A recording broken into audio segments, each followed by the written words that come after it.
sauce. Okay, we're live on the internet. No one swear too hard. Hello everyone. Welcome to D&D. So this is our second adventure in trying to get everything to work on stream. My apologies if it all goes to shit fairly quickly, but I think we learned some lessons last time and hopefully we won't break. Joining us tonight we have got 7 players. I'll just go around and introduce you all. First up we've got Badger. Hello. You can introduce your character for us, please. I will be playing Bagerac, the Half-Orc Barbarian.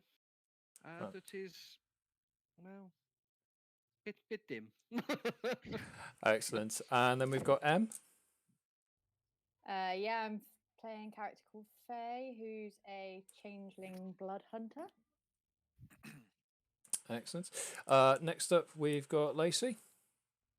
I'm playing Jameson, James, the James of Clan James. I am an Aarakocra ranger. We've also got Oakley. Hi, I'm playing Lours, the Kalashtar Druid. And we've also got Dave. Good. So I'm playing as Magemak, a mage warlock. And Shawball. I'm playing Relaxio, who's a Yanti pureblood warlock. And finally, we've got Mr. Harper. Saving the best for last. Hi, I'm Bell. I will be playing Natasha Bardingfield, the Swiftfoot Halfling Bard. Fantastic. Right. With a death loot. Okay, so tonight's adventure takes place about a day after the events on the airship from last time. You've made your journey to the Shell Islands for your promised holiday. So as the Castaguana comes in for a water landing, you all are standing on the deck ready to depart. Laid out before you is a picturesque tropical beach, a deep, clear ocean, white sandy beaches, large leaf palm trees and vegetation forming a lush jungle beyond.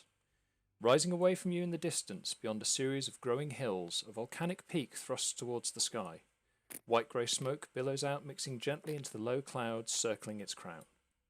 A series of simple-looking wooden docks dot the coastline, with a variety of smaller vessels moored to them. Further out, several larger ships of various designs are also anchored. The sound of conversation and music, mixed with the smells of fresh fruit and cooked meats, drift across the airship from a collection of huts and tents set along the jungle tree line.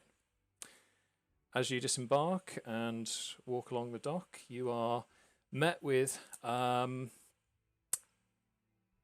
Have any of you seen a Tortle before?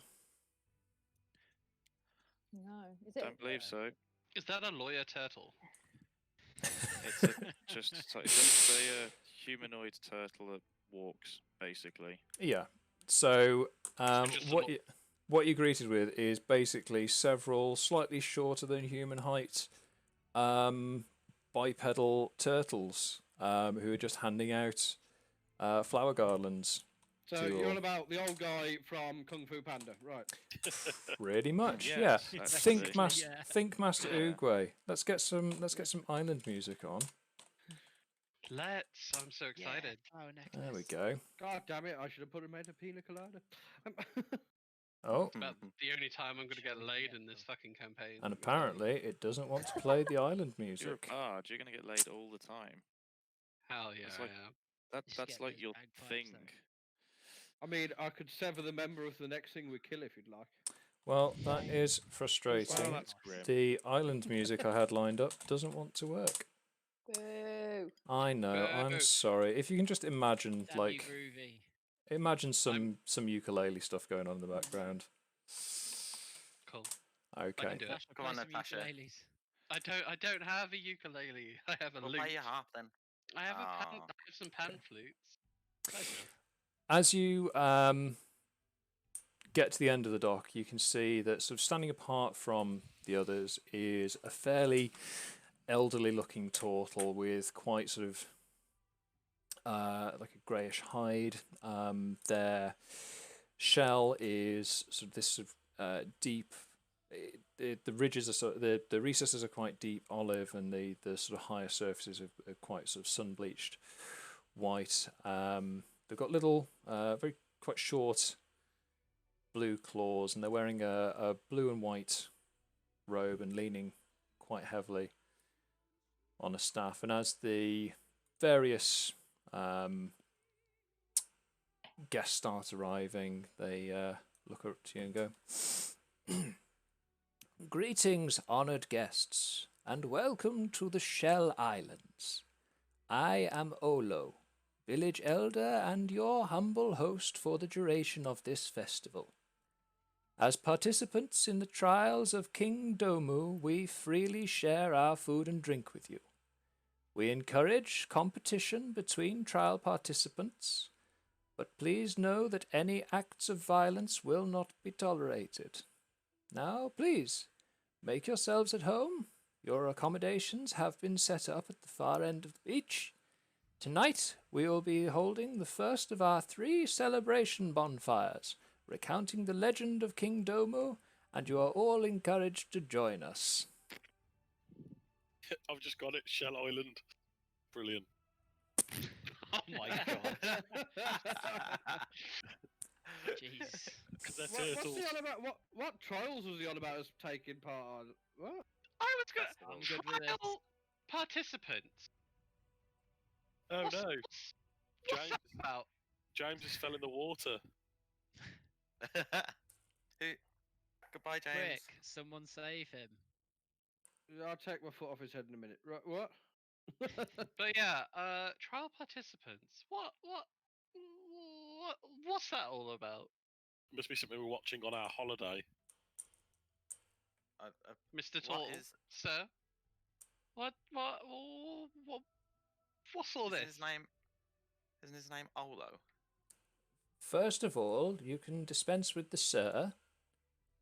I am a lady. Lady.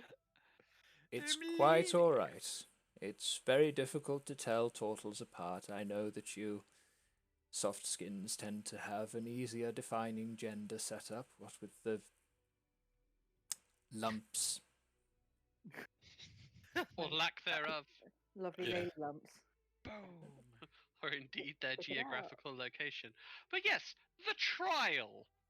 Yes. Olo, please what- explain the trial. What's that about?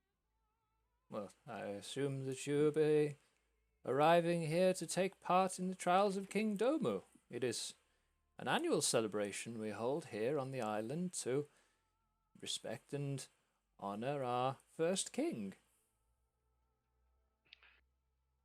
Could you elaborate on what this trial entails? They're nothing too dangerous, simply trials of strength, fortitude, cunning. Charisma? I believe that the mainlanders have a similar sort of contests for athletics and various sort of feats of strength, as it were. This is simply a way in which we honour our forefather. What do we get for taking part in these trials?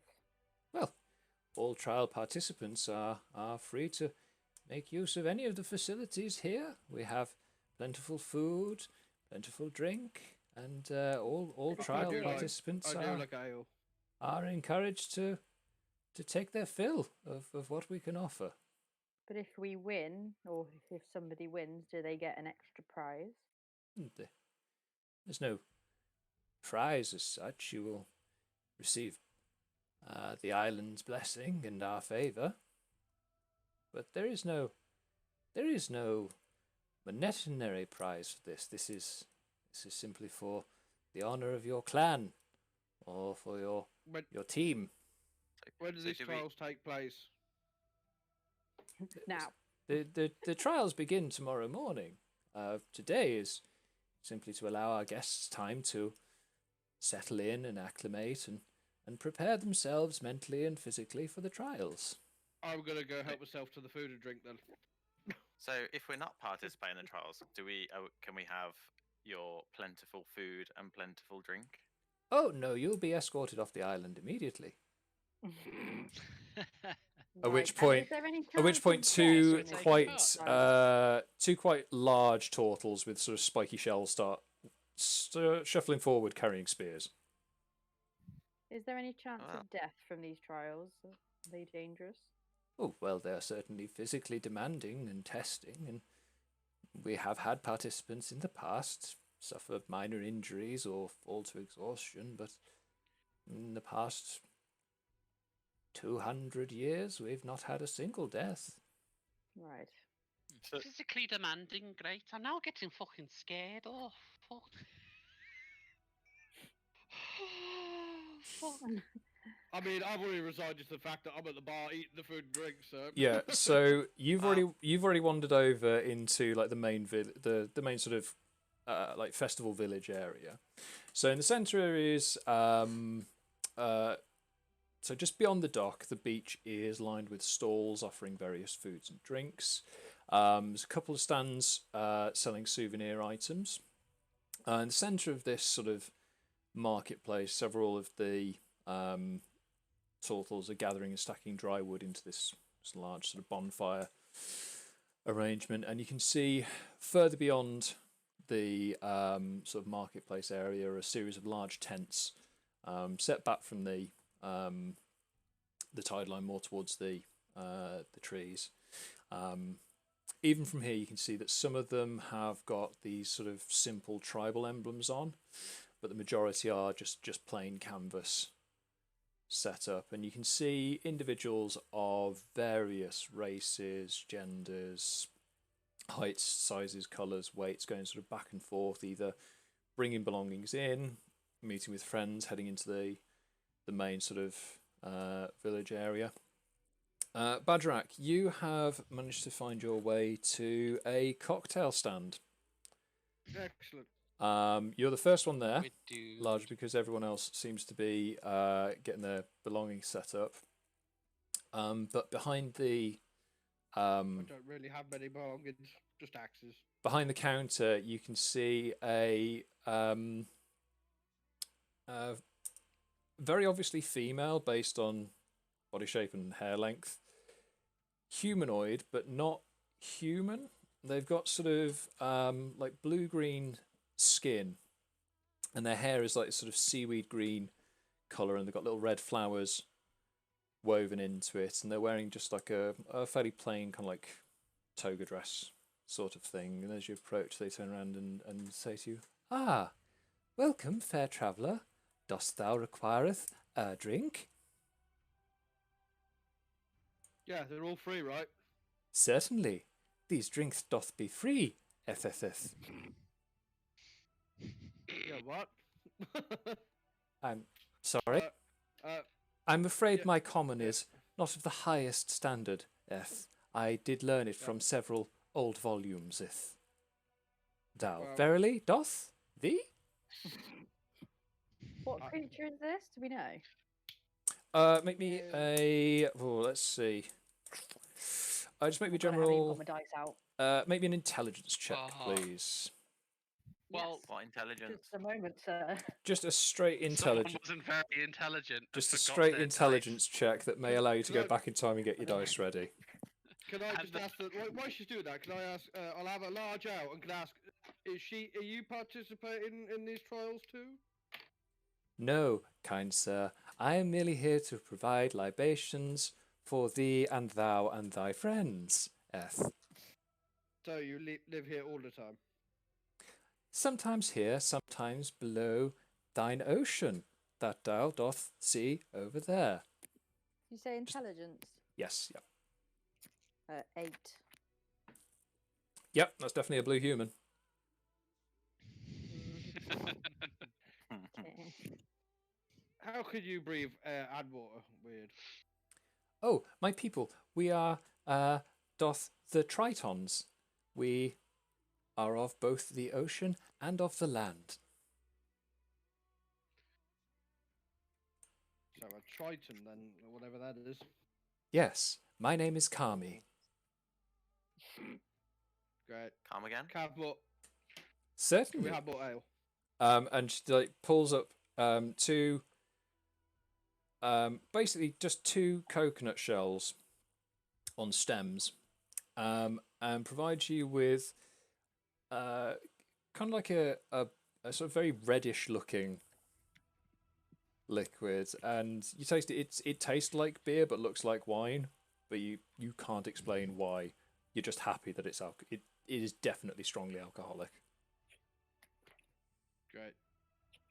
Do you have any larger coconuts to put this in? I'm afraid we doth only take what the land doth provide. Yes. Oh my god. Okay. What are the rest of you up to? Whilst Bagerac is in the process of getting hammered. So, Sorry, I didn't hear a word of that then. Your audio went weird. Oh, sorry. Can you hear me all right? Yeah. There we go. So what are the rest of you up to whilst Bagerac is in the process of getting hammered? So what Well, else is in the I think vicinity? I'll just go and grab a drink, I think. Yeah. So Magemak's going over to join Bagerac. Faye, having a look around, you can see there's a couple of other vendors. There's like a sort of like a souvenir stand selling like various sort of really cheap looking knickknacks made of like shells stitched together. There is sort of like a kind of like an open barbecue kind of grill thing going on. There's a couple of places that appear to be doing sort of like repairs and like maintenance bits for equipment. So they're offering to like sharpen swords and rebarred shields, that sort of thing. And just off to the back, you notice a small stall with what I'm going to say is a cat person. Are you familiar with the Bard's Tale cats? I am. Yeah, like that, but slightly less of a visual nightmare. This one looks like you could approach it and not immediately have your brain turned inside out. So this is volume 1, not volume 2. Excellent. Yes, yeah. You can see that they're about 5-6 foot tall. Apologies, just had some technical issues. That's all right, you're back now. So yeah, you can see that there is this so 5 or 6 foot tall cat person, grey fur, white muzzle, and chest. They've got an eye patch over the right eye, and they are setting out just a really odd collection of stuff on a little stall.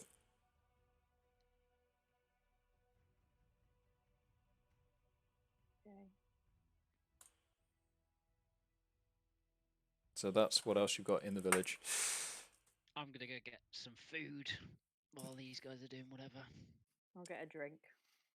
I'm Fair going to check the accommodation. Fair enough.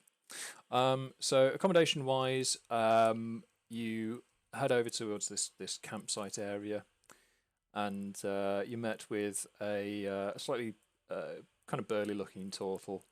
It kind of looks, just think the height difference between a Tortle and a Halfling. They look down to you, but not by much. And you say, yes, do you one of the folks that came in on the airship? Here I am. What's this fucking trial all about? I'm really fucking scared. Just slaps you on the back and goes, "You'll be fine. Need a tent?" Yeah? Yeah, I need a tent. Cool. How many? 7? 7 of you.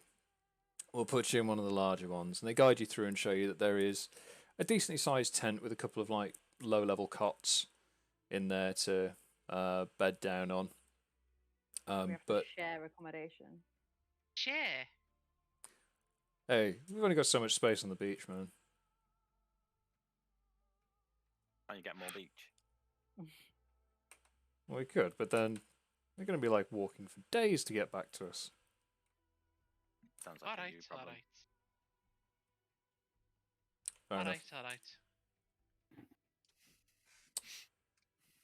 So, you've got about an hour or so before sun starts going down. We come into the evening of the first celebration. Is there anything else you guys wanted to do beforehand?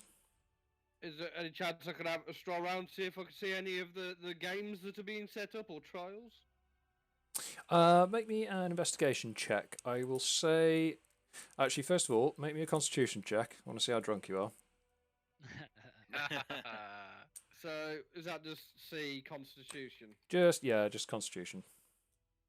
Get 6. Okay. you. my We'll take an investigation check with disadvantage then, please, because you are drunk. friend. This can only go one way. 3. You're looking around and you Where can't am I? you can't see any of Can the I even games. find And... my own tent? Let's put it that way. No, you're looking around and you can't see anything other than a bonfire being made and a very smiley cat person waving at you. Okay, then I'll just go and pass out against a tree somewhere. Okay, fair enough. Anybody else? I was gonna try and find Bagerac, but I seem to have lost him, so I'm just gonna grab myself a drink and head back towards where the other guys went off for the accommodation. I will also grab a nightcap quickly before going to bed. To calm me nerves. Try I'm the just local gonna go. ale. I think I'm just gonna go to bed.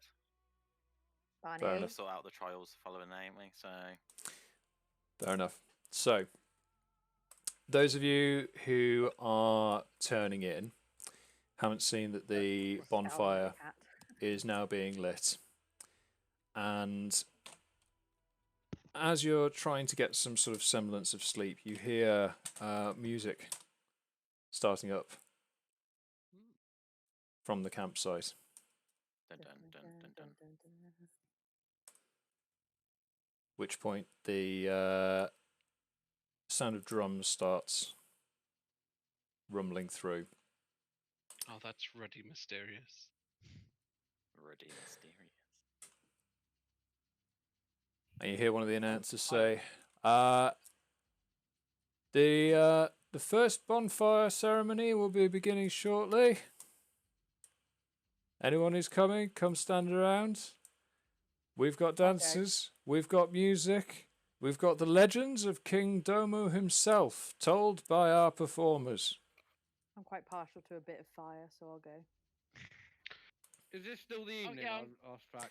This is like early evening, sun's just going down. Okay. Sort of around about the time it would make sense to light a bonfire.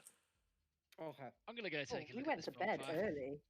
I'm I'll check still. this out. I wasn't necessarily going to bed. I'm not in bed. I'm passed out Put all against my a tree a shit bit. Yeah, I'll check it out. Cool. I'll be checking that out too. Oh yeah. Come on then, brother. Let's go. So as you gather around the bonfire, you can see that Olo is standing there with their hands raised. And they say, "Greetings, honoured guests. Tonight we begin the first of our retellings of the legends of King Domu and the history of our islands. And a little Listen well, for these tales all bear directly on the challenges you will face. Tonight we tell the tale of the trial of Earth. Long ago there lived a great and noble king, whose kingdom had grown prosperous and his people enjoyed comfortable lives. But the king became restless, desiring the challenge of taming a new, undiscovered place. After years of searching, he resolved that no such land existed which would prove a suitable challenge. So he sailed out into the ocean for 3 days and 3 nights. On the 4th day, the king leapt from his boat and dove down to the ocean floor.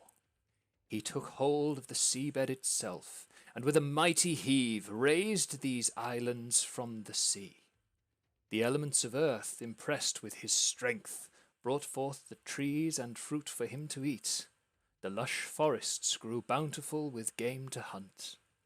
Tomorrow you will all undertake the trial of earth, and show your strength to the elements of the earth. Here ends this chapter, and now starts the celebration! At which point the crowd goes berserk. Drinks are brought round, large trays of roasted meat and fruit and various nibbles are brought out to the campsite area. And there is a general air of revelry and dancing. And you are now caught in the middle of what is basically like Burning Man. Have you ever seen the Road Has to anyone been Eldorado? to Burning Man? Yeah, Yeah. similar That's what vibes. scene- Yeah, that's what Do I'm they picturing. do they have any baked soup? Because I Roasted. could go for some of that. Some roasted soup. Was it roasted soup? Roasted, yeah. Oh my Roasted god. soup. All right, it's been a week. Um, Let's It's not chill out. served in the tower. I'm not interested. So the crew of the airship will have disembarked at the same time. Tessith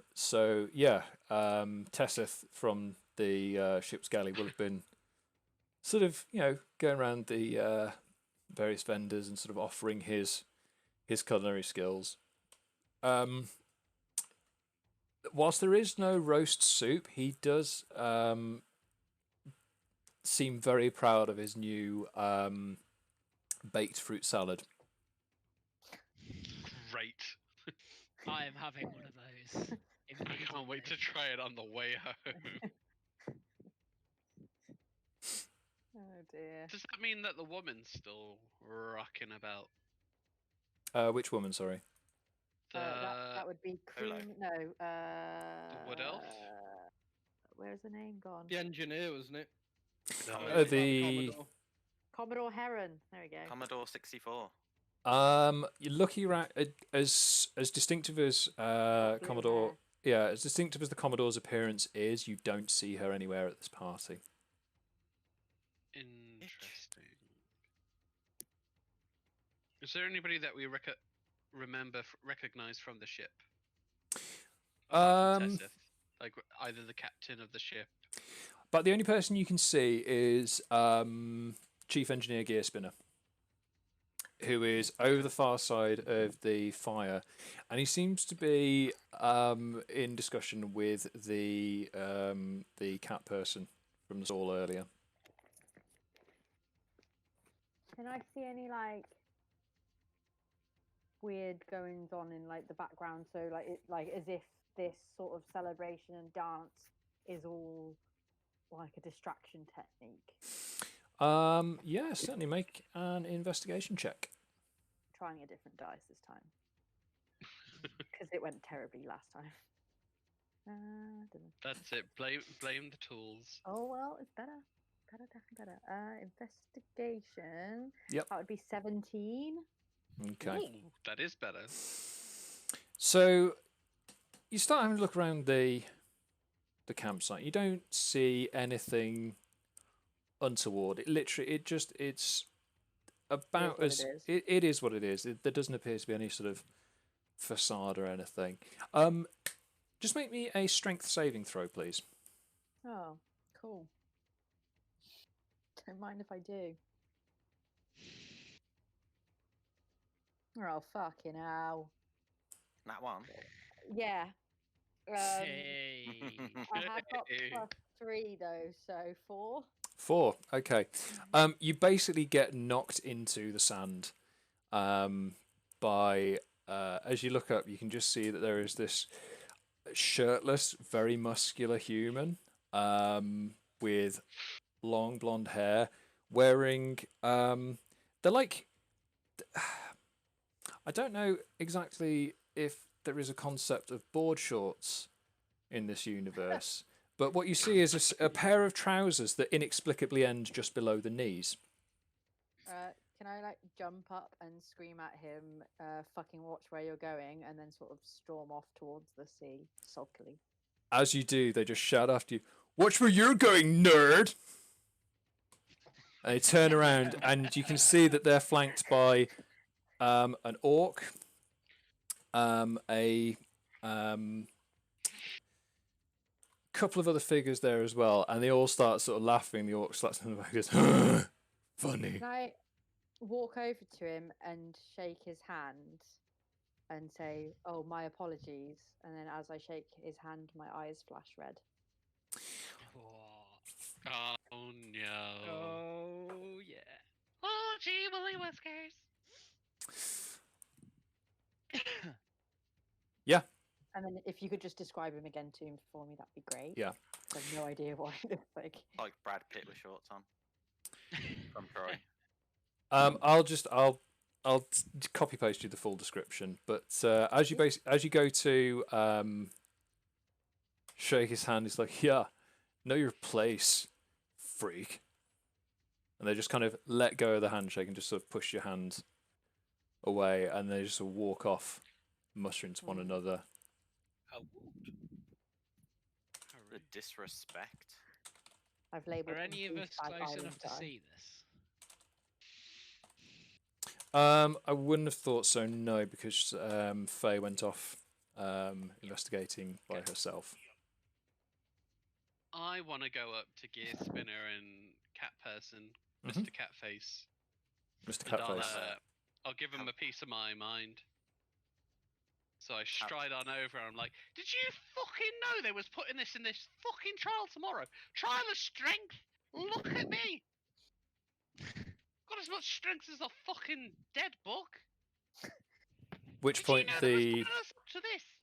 the cat person turns to you and goes, "My friend, if you are interested in some assistance with the trials tomorrow, I have many wares that I could potentially sell you for a reasonable price."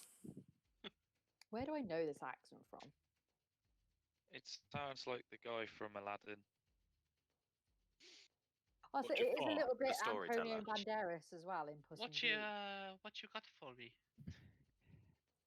Come to my stall. I will show you my wares. Alright. Follow them back, and they've basically got like a little stall set up just off their boat's kind of moored pretty close up, and they show you their stall. Nice little oil lantern. Goes, "The first item I have is this," and they produce a beautiful little signet ring with a red gem in the center. "This is a ring of fire resistance. The ring is completely immune to damage by fire." The ring is. The ring is That's- brilliant. That's great. That sounds like all metal. That's great. For an Earth trial. Perhaps Next. something else. They put it back. They bring out. "This is the stone of weather watching. The condition of this stone allows the owner to predict the weather. If the stone is dry, the weather is clear. If the stone is wet, it is raining. And if you cannot see the stone, it is heavily foggy. Only 25 gold pieces." Oh, that sounds really good. Compared to nothing. Okay. Next. Perhaps you are looking for something more equipment based. I have these boots of water walking. Wearing these will allow you to walk into and through any body of water, whilst keeping your feet almost completely dry. Only 75 gold. Are you fucking playing with me? I'm not sure what else I can offer you. What is your profession, my friend? I'm sorry, I have not introduced myself. I am 6 Waves. 6 waves. 6 Waves, but you may call me Waves. Like 6 ways the. Be better than one sheet, wouldn't it? But my friend, what is your name? What do you do? I'm a bard. A I'm bard. the fucking best death lootist. Death loot. Do you have any experience with? Oh, that is quite impressive. Do you perhaps have any experience with wind instruments, pipes? Yeah, where is this going? Yes. I have some pan flutes, you know. Perhaps I can interest you in these. These are the octopipes, and what he's basically brought up is like the back end of an octopus with some bamboo pipes coming out of it. very similar to the mainlanders' bagpipes, but these are made with octopus and can be yours for only 30 gold pieces. 30, Go on, you Honky. say? Sorry, Can I Natasha. try and haggle this? You bit can of- certainly try. Make me a persuasion check, please. Yeah. 16.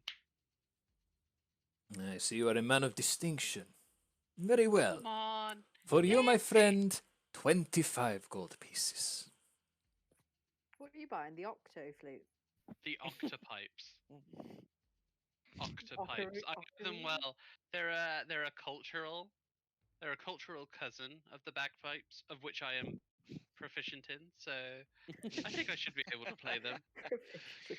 You Oh, have yourself a deal, Mr. Catface. Thank you, my friend.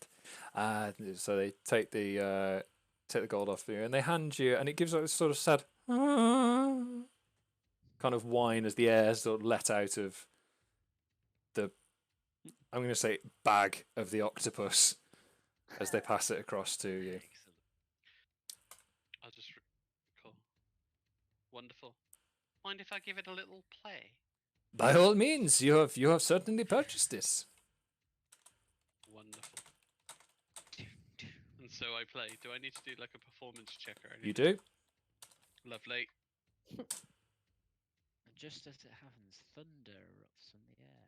21. Na-na-na-na-na-na-na. Got a roll of 21. Excellent. Yeah, despite how awful this instrument looks, you managed to actually pull out like an impressive sounding bagpipe-esque tune from it. I've always known that Natasha was good with pipes. Cleaning them. Wonderful. Well, thank you very Best much. purchase. Okay. So,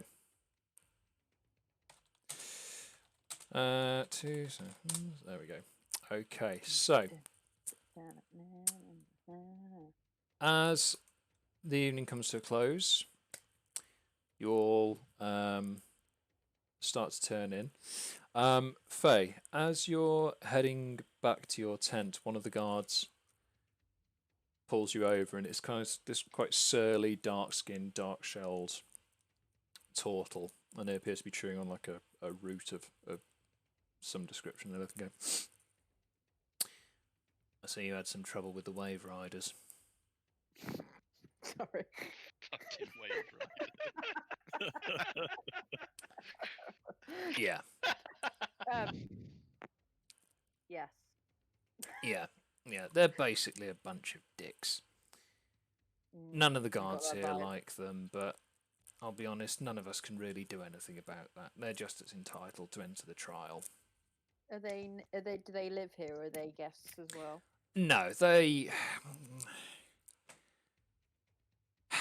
Have you ever heard the expression failing upwards? Oh, feedback. Whoa. We good? That will be double Lacey. That'll be me. Sorry. Ah! Mute one of you. I'm trying. It's okay. I've It's fixed. server muted one of you. Okay. Fucking hell. Yeah. Have you ever heard the expression failing upwards? No. Yeah, they can't even do that right. They're basically bandits that couldn't even be bandits. So now they thought that they'd get into the trials and try and prove their worth. Unfortunately, they're still insufferable. We can't really do anything about it, but the rest of the guards and I would prefer that they didn't win. I see. Now, so it looks around and back to you, leans in conspiratorially. Slaps you in the face. And they hold out like one clawed hand, and it's got like 5 kind of very sickly orange looking berries in it. He goes, "These are native to the far side of the island. and we would advise none of the competitors or participants to eat or consume them in any way. A single berry will give at least one, let's say, average-sized individual severe digestive trouble for about a day or so.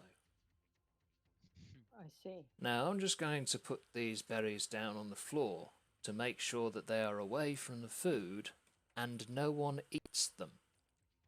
I will keep an eye on them and make sure that no one takes them whilst you are gone. Well, I mean, we've had it before where we've left fruit lying around and the animals on the island all spirit it away, so perhaps that's what happens. And they sort of give you another enormous, slow turtle wink and then walk off. They may be blinking, you can't tell. They have to turn their whole head round to the side because of the eye placement to wink at you. And they walk off. Okay. Cool. So, turn in for the night. Hell yeah. You all have fairly restful sleep. And you awaken the following morning. And on the beach, Olo has assembled the various groups of island trials participants.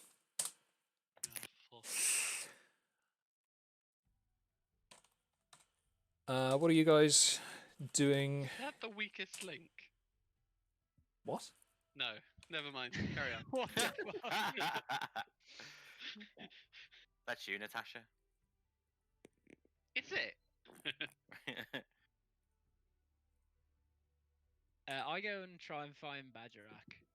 Okay. If he's not immediately obvious as where he is. Bagerac, did you actually manage to make it back to the tents last night, or did you just fall asleep under a palm tree somewhere? I was just asleep under a palm tree. Seems fair. Can Natasha, I try what and is find that him? awful looking squid thing hanging out of your bag? That right there is my octopipes, alright? And they're my ticket to get through these trials. You hear this calm? You hear this calm in my voice? This level calm? No bad accent. I am serene. I am peaceful. And these octopipes will take me there. So the accent only comes out when you're like, head up. When I'm scared, I'm scouse. And when I'm others, I'm others. That's helpful. So you have like it's the price I pay for living double lives everywhere I go. So you have like you have an emotionally based accent.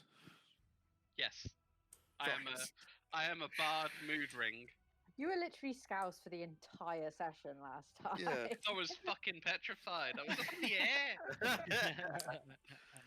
Do you think halflings do well in the air? No, just thinking about it makes me fucking. Okay, so you all start to assemble on the beach, and Olo is standing in front of you and says, "Welcome, challengers. Today we undertake the trial of Earth. As King Domu raised these islands from the sea, so shall you raise these boulders," and points over to what are basically about 20-foot diameter boulders. These things are huge. You shall raise these to the top of the mountain.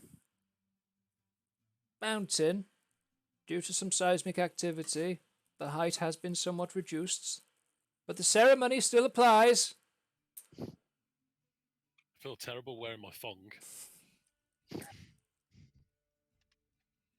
Did you say we're like people having breakfast and stuff? What's the We'll say that at this point you guys have already eaten and made your way to the ceremony site. And I'm guessing Lours found me under a tree and woke me up and dragged me there. I'd say so, yes. That was the plan. Yeah.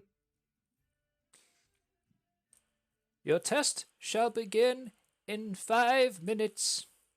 Prepare yourselves, competitors. The first to take their boulder to the summit shall receive the blessing of the elements of earth. Did you say it was a 20-foot diameter boulder? Yes. And That's we a have big got fucking one. boulder. We've got one each. That's You've not got a one. house. You've got one per team. Right. Right. Badger? So yeah. Can you just I'm pick gonna- this boulder up for us, mate? I don't think I'll pick it up, but I'll plant my Can you shoulder into roll it and it? try pushing it. Yeah. I should be pretty strong. I know that every strength check so far I've absolutely failed at, but I should I'm be smashing it in the strength check. So I'm gonna go with the just shoulder into it, trying to push it. Tom, can I see the wave riders? Yeah. So they've already started like stretching. It's unnecessarily pelvic stretching. Got a limber Okay. up. Like That's they are really like getting into it. They're not. Just make me Just need one a thong. make me a quick medicine wisdom check, please. Oh god. Odd. 15. 15. Yeah, you can tell that none of this is in any way to prepare their bodies for physical exertion. It is just showing off. So in Can I say to Natasha, can I like whisper to Natasha, whilst giving her one of the orange berries, saying, whatever you do, don't eat this. What I need you to do is go and distract the main wave rider guy, the douchebag that knocked me over last night. Get him to follow you somewhere and then get him to eat this berry. Tell him that it does magical things and will help him in the trial. Anything, get him to eat it. Which one of these pricks dropped you? He looks like a twat. So, He's just to human. clarify, there's 5 of them. There's the guy who bumped into you, who is a male human. With him is a female tiefling, male orc, and 2 elves with slightly sort of greenish grey skin. So it's the male human. Okay. I stride over to their group. Calm, serene, octopipes in my arms, and I point out a single finger to the blonde human, and I go, "This one's for you." And I start playing the bagpipes in front of them. Make me a performance check, please. Hell yeah, I will. You can't see, but I'm rolling dice.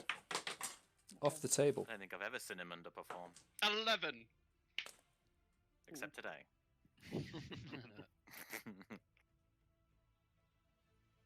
Okay. sounds like 2 cats screwing in the night. The leader looks over to you and goes, bro, can you just stop with that noise?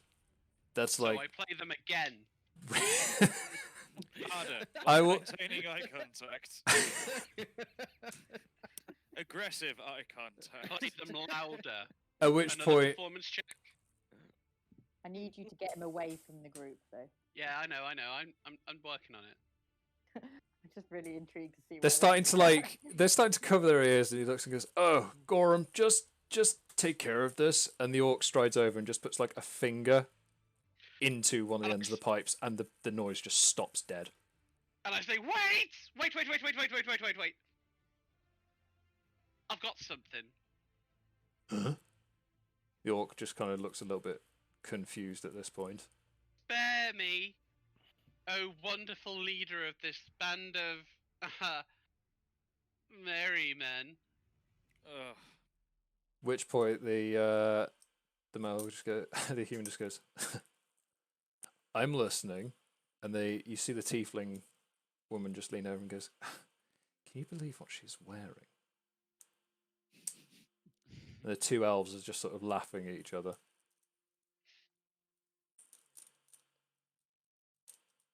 Have you ever heard of the forbidden fruit of Shell Island?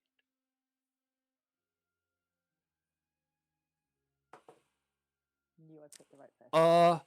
Yeah. Like, we know all the fruit on the island. How do you think we keep so buff?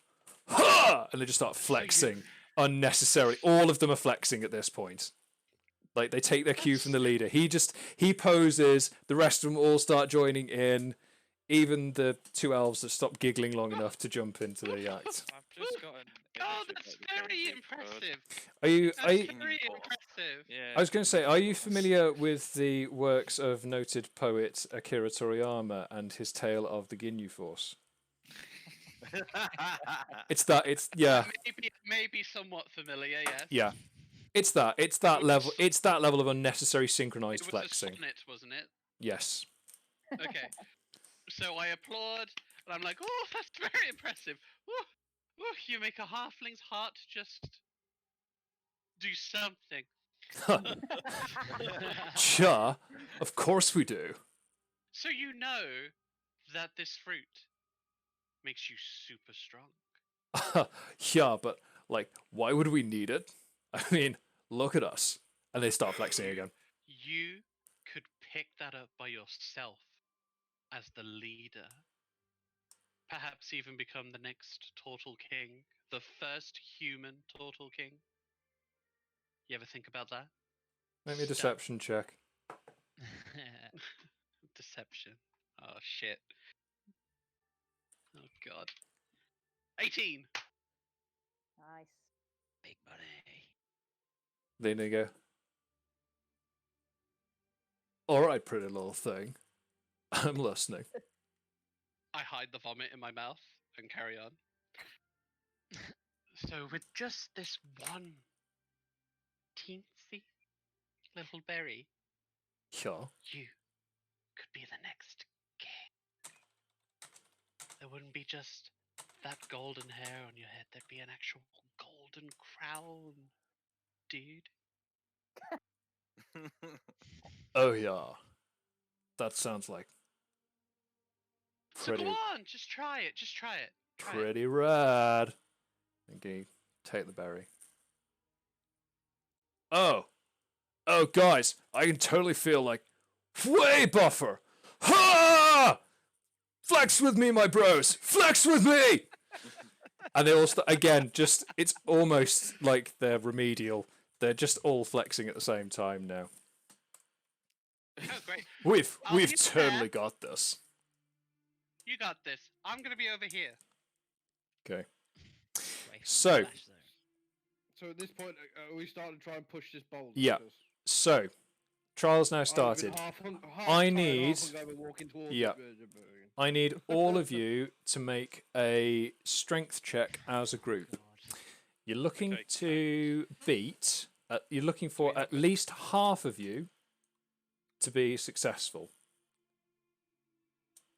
Okay, can you tell me what I need to type for that? So it's exclamation C space STR. So just straight strength. Just a Okay. straight group strength check. Oh god. I'll make it strength athletics if you have that. But I say I need Nice. more than half. I need at least 4 of you to beat a How do 10. I add the athletics on then? Because I have that. So proficient. exclamation C athletics. I got. Oh, I have that. I got 13. So that's one of you. Okay, hang on. Nice and see. Oh, I rolled a 12, but I have a -1, so but I still got 11. I'll just run through the group. Bagerac. Well, Ah, What- I was fucking- better the first yeah. time. yeah, I got a 9. 9. Okay, so that's one failure. Faye, Yeah, I think. you got a 13. 13, yeah. Cool. So that's one pass. Jamesy. I received a 10 when I did a strength check and an 8 when I did an athletics, so I'm going to let you choose which one. We'll take the Passes. 10. Count that as a pass. Lours. 19. Oh, Oh, nice. only need one more. Magemak, are you going to be that one? I got 11. Oh, righteous dab. Well done.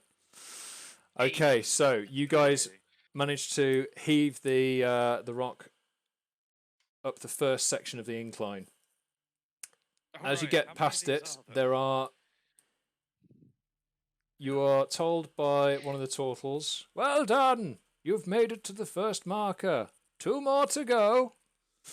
Now I've just got to do a quick check to see what your competitors are up to.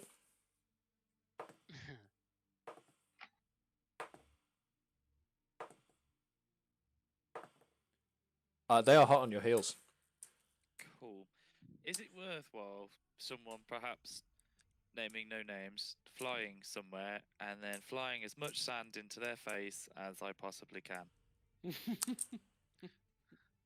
I'll allow it. Are you trying to do this without the notice of the stewards? There are stewards. Who the hell There are else told always you that stewards you were at at the the first one? Olympics. There's basically there's Tortle guards posted along the path.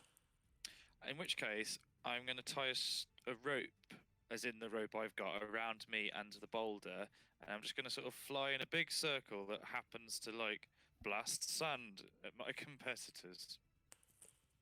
Fair enough. Are you trying? You're not trying to do this in any kind of stealthy way, are you?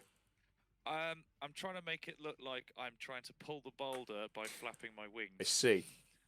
Okay. Make me a deception check. Is that Tell you what, we'll call it deception or have you got athletics, acrobatics? I have let me use my words. I have athletics. Okay. Make me an athletics check because we'll say that you're trying to physically deceive them. Okay. Although if I end up pulling the boulder, that's just gravy. 17. 17. Okay. So you managed to... I'm assuming you forewarned your teammates about this. Yes. Good. So you managed to successfully whip around and start blowing dust downhill. Fortunately, you have told everyone who's in front of the rocks trying to pull it up the hill to just cover their eyes. Right. So I am actually trying to help pull it up. It's just that the main job of it is to discourage people. Yeah. Yeah. Primarily, it is sand attack into the eyes of the guys on the other team. Okay, so on the second leg, if you can all again roll me strength or athletics checks based on what you've got. Bagerac? 19. 19, 24, 13. 13, yeah. 15. Yeah, that's it. We've got sufficient passes, so you make it through the second section of the strength trial. Now, for your opponents who are working with a sand issue... Did they get sand in their vagina? Are they upset? I mean, they're not happy. Let's see. Fine. If I push the boulder the wrong way, I'll be well happy. I can't believe you're making a dwarf joke to Honky. It's just a short reference. I mean, I could try and throw Natasha at them. Please don't. Winter up the hill. Yeah, they are desperately trying to get through this, but they are still stuck back at that first section. They've not made it through to the second gate. Excellent. There's another Tortle waiting, going, "Well done! You're the first through. Only one more section to get through now." So again, if we can all make, hopefully, 20. Oh. Beautiful. 15. Beautiful. Oh, 17.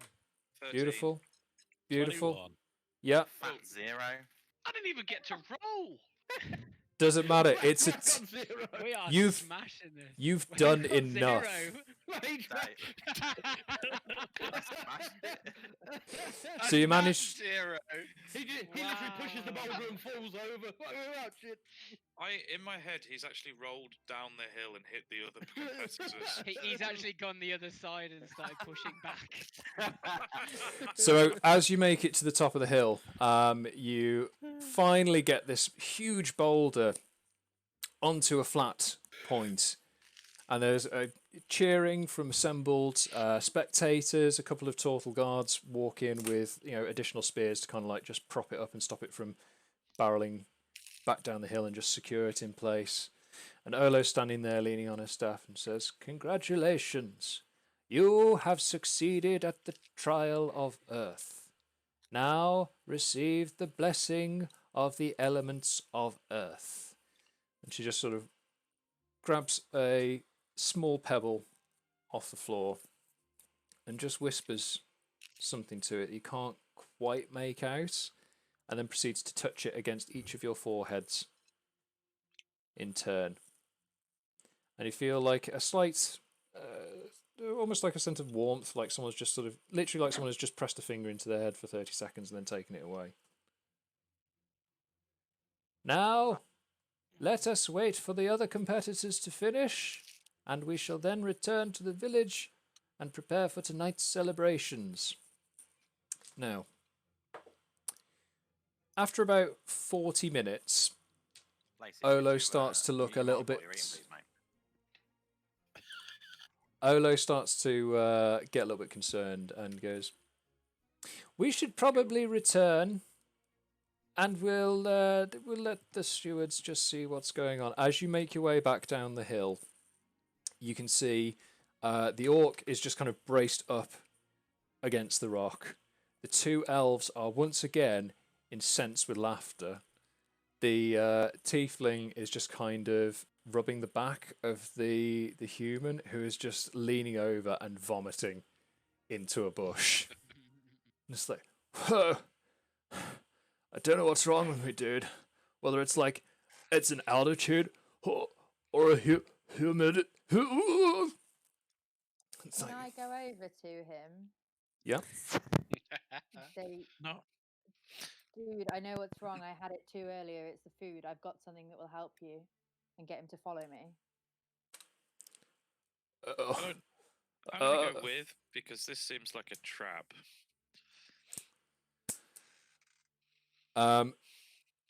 He just kind of looks at you and goes, "What?"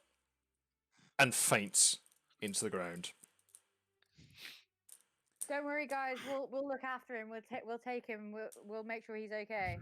A couple of stewards are already walking over with a stretcher, just going, "Don't worry, we've had our eye on this one since the start.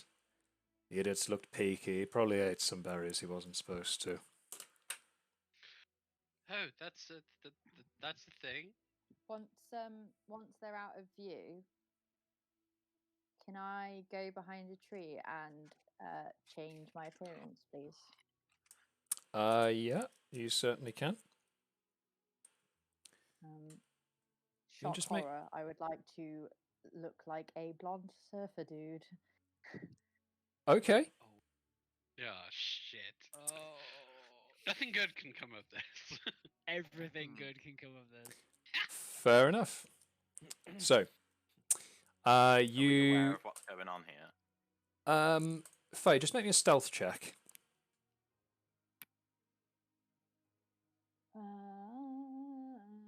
19. 19.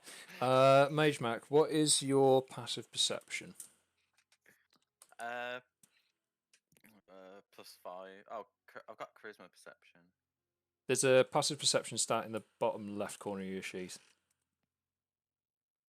Senses. It's just generally, it's generally a sense of like how. Passive perception. 10. Yeah, you didn't notice. Would I notice? Anyone who's got a passive perception higher than 19 would notice. Oh. Nah. Okay. Okay. Well, that's that. So, as you return back to the village, you've got a few hours to just chill before the evening celebrations kick off. Anything anyone wants to do other than impersonate Surfer Bros? Are they still trying to push that boulder up, or have they finished? Like, have they? Given No. After their boss started hurling, they kind of admitted defeat on that one. I'd like to find them. Can we find the surfer dude's tent and take a massive dump outside the front of it? So let's get this in straight order. So Faye, what did you want to do? I want to locate the other 4 of this wind, whatever they were called, water. The Wave Riders. Wave Riders. That's it. Yeah. I want to find the other 4 of them. Yeah, not too difficult to find. You recognise their tent because it's got the same, like it's a skull with fire coming off the top of it and waves going through the background. It's the same design on the tent that you saw on their shorts. Or short trousers, I should say. And inside you find the tiefling is addressing the others, going, "Look, there's still 4 of us. We can still pull this together, even if he's out of action for the next day or so." Dudes, I'm totally fine. They gave me these cool, swanky clothes, yo. Wow. So- Make me a deception I check, love please. everything about this. I'm so hip. Because you are, for those unfamiliar, even Yo, my though fellow a youngsters. changeling can change their face, they're still wearing the same clothes. I got a 10. The tiefling looks at you and goes, "Althlos, why are you dressed like that girl you bumped into last night?" Wow. I totally hated her to start with, but then we got chatting and things happened, and we may have swapped clothes after the things happened. 2 elves start giggling, and the orc steps forward and goes, 5! And just holds one hand up, waiting for a high five. I reciprocate high five. Cool. To make me feel better, they gave me this super cool strength berry. I have 4 for you all. Berry. They take a berry each. Oh, nice. I must go now because I need to go have more stuff with this changeling. I need to do stuff. At which point the tiefling goes, "Fine, just make sure you're here in the morning and try not to catch anything from her. There aren't any clerics around." I've already caught everything. Yo. The tiefling just sighs. The orc reaches out for another high five. Yes. Because the orc clearly doesn't understand how high fives work. Okay, so back at the main festival villagey bit, the bonfire has been lit for the second evening, and Olo is once again standing at the point of ceremony and says, "Congratulations to our champions. You go forward with the blessing of the elements of the earth. Listen now as we tell the tale of the trial of water." And the drums start up again, and the dancers come back out. "King Domu looked upon his island and was pleased with the work he had done. His people joined him and began to build their homes on this new land. From the ocean, a water spirit had been watching the king and grew jealous of how he honored the elements of earth. She disguised herself as a beautiful maiden and lured the king to a cave beneath the waves to keep him as her prized consort. The king's people were distraught, but set out to rescue him. Diving down into the ocean, they found the cave and offered the water spirit a gift of pearls gathered from the seas around the islands. Impressed by the islanders' love for their king and their generosity to the water spirit, King Domu was released and returned back to the land. Tomorrow you will face the trial of water. For now, let the celebrations continue." And there's a big cheer from the crowd, and the drums start up again, and all sorts of partying shenanigans. Bagerac, are you at the bar? Well, I've been at the bar. Yep. That was a silly question. And now I've gone to relieve myself up the side of the surfer dude's tent. Cool. That is fine. Are there any other teams? There's a couple of other teams. island. There are. So there's a team of sea elves who seem quite sort of almost like militant and a deer. They're taking this seriously. They're like posing as Olympians, but they're all sort of stumbling around with like very sore shoulders and arms after having come second in the Trial of Earth. There is a team of older Tortles who are kind of there in an almost ceremonial position. They didn't actually get the rock away from the starting position, but they're having a really good time. They're just there for the crack. And there is a fifth team that is made of sort of an amalgam of the various nearby races, and there's like you're kind of getting a. Are you familiar with the human game of foot to the ball? I am aware of the game of foot Yeah. ball. These would be the sort of grows. There's about 5 of them, and they're the kind that would just play it in a semi-competitive way of a weekend, where the match is set up so there's only 5 players per side. You know, that sort of small scale kind of setup. They kind of have a go heroes kind of vibe going on. Okay. Sorry, someone just said something ace in the Twitch stream. Is this like if Percy Jackson and the Hunger Games met D&D? Yes, this is very much like the Mummer's Tale of Percy Jackson and the Lightning Seeds. Can I go to? So are these football players dumb? The ball players dumb? You can certainly have a chat with them if you want. Yeah. No, I want to talk to Mr. Catface. Oh, you want to talk to the cat again? Yeah. Okay.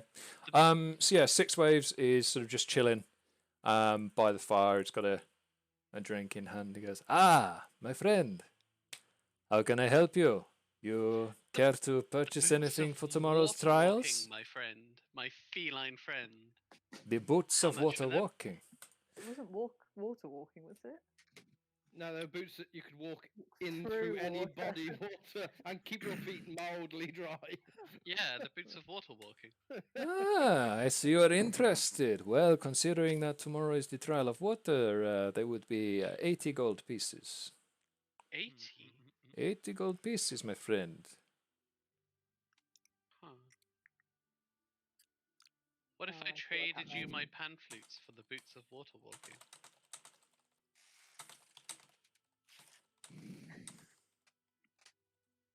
I'm afraid I have no use for your flutes.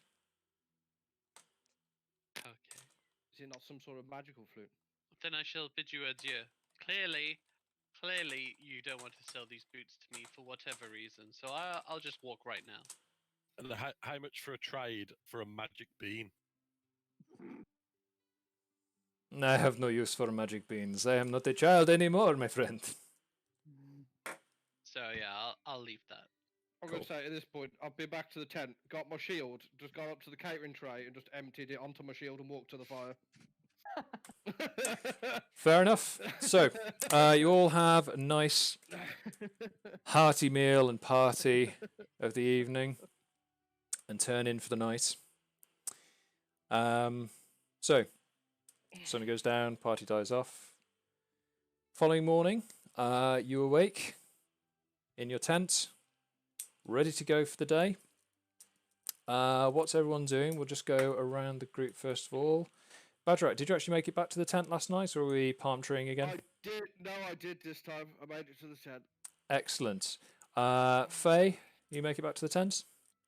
Yes, and I am back as Faye. I am Cool. in my normal. James. Yep. I moved it back to the tent too. Excellent. Magemak? Yeah. Cool. There, Relaxio, right. you made it back to the tent as well? Yep. Cool. Yep, still there. Natasha, you make it back to the tent? Of course, and starting the day with a confidence-boosting play on the octopipes. Fantastic. All of you are now awake and ready to go, and immediately notice that Lours is missing. And that's where we're going to take a break. Oh, fuck. Okay. So we're going to take a break there. We'll be back in about 10 minutes or so. See you in a bit. At 9. Back for just after 9 o'clock, yes. Yeah. Wonderful.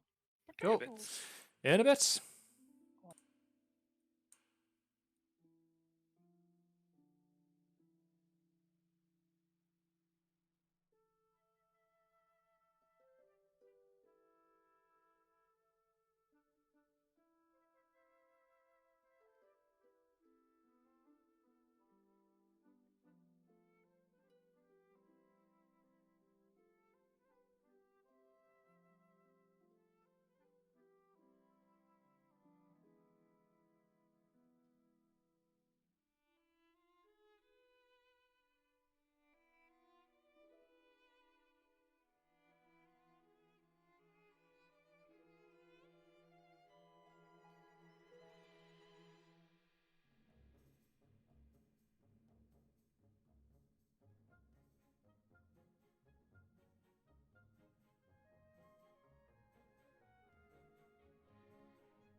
And we're back.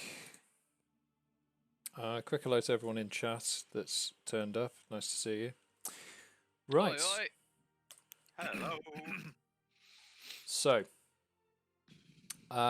you've woken up and Lours is missing. And the Can I see any tracks? No, he's in the chat.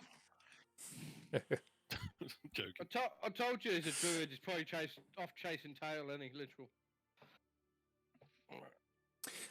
make me a quick investigation check, please, James. 1 sec.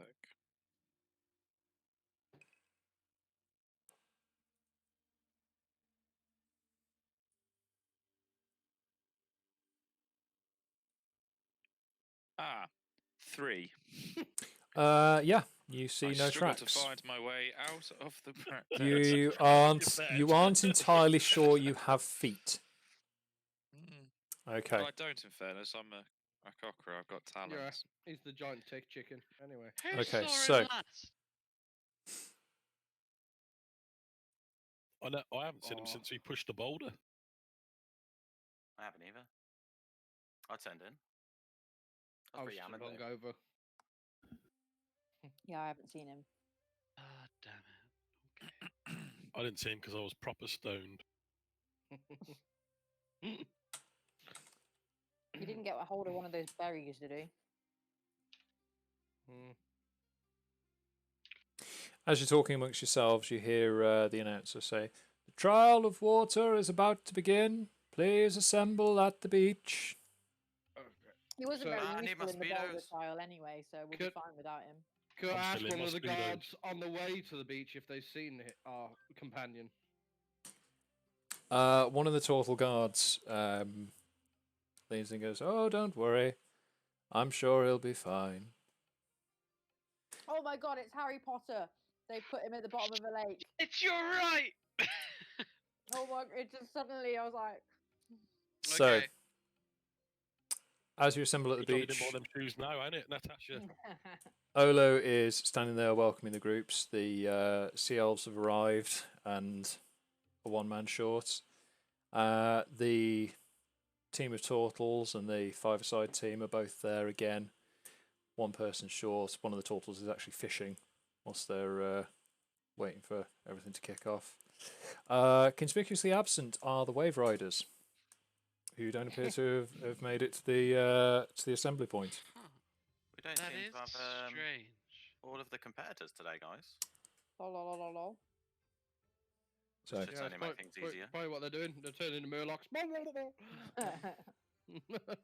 Olo claps their hands and says, "Welcome to the trial of water," and gestures down beside them to a crate and picks up a little vial out of it, which is filled with like a sort of cloudy green fluid. "Each one of you can take one of these potions, which will allow you to breathe underwater for a period of 1 hour. One of your teammates waits in the caves offshore, as King Domu waited patiently for his people to rescue him from the water spirit. The first team to return to the beach, fully assembled, will be declared the victors. Your time starts now." So, are these caves underwater or are they just offshore? They are both offshore and underwater, so you're going to have to swim there. I was thinking, because could Lacey just fly and then dive in? Presumably, yeah. Who's Lacey? Oh, well, James. Same difference. So you're each given a so- you're each given a potion of water breathing, which will allow you to breathe underwater without any assistance for 1 hour. Okay. So, Okay, let's start heading toward the island then. I suppose we would dive like into this to- and just go. I'd like Cool, to I yeah, imagine that's probably where Lars is as I well. say then. we give James the potion, let him fly out and then dive in, because There's enough for one We've all potion got one. each. Oh, We've each all shows got- it. Yes. Yeah. Yeah. I'll. In I'll- that case, I'll just go straight swimming into the ocean, straight V line. Okay. Aye, aye. I'm gonna fly up first and try and circle the island, see whether what I can see from up high. Okay. Can you make me an investigation check, please? Don't know. Depends whether I do the same roll again.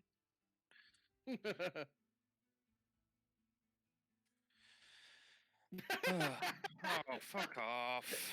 What did you get? What'd you get? 5. I mean, Okay. it's not a zero. So, entirely sure that I know where the water is at this point. as you look down, you can see leading away from the beach, certainly for at least the first sort of 100 metres or so, are a series of sort of greenish yellow lights submerged under the water. You can see them leading off Yep. in a trail away from the beach, but more than a couple of 100 metres out, you lose track of them. Okay. I will follow them and move a little bit closer to the water. Presumably, I can see. I'm assuming that this is like clear and I can see quite decently through it. It's quite clear. Yeah, but Right. as I say, you can only identify these like lights for about the first couple of 100 metres away from the beach. It's Okay. daytime, right? Say again, So- sorry? It's daytime, isn't It is daytime, yes. Yeah. So Cool. if I just run headlong down the beach, roughly where they're pointing, and start swimming out that way. Oh, I've just realised this is like a Harry Potter thing, isn't it? We're gonna have to. Welcome to find 5 minutes Oh my ago. God. Nice of you to Is join there us. That'd like delay for a cock Yeah. ring. So He's flying. There's a time delay.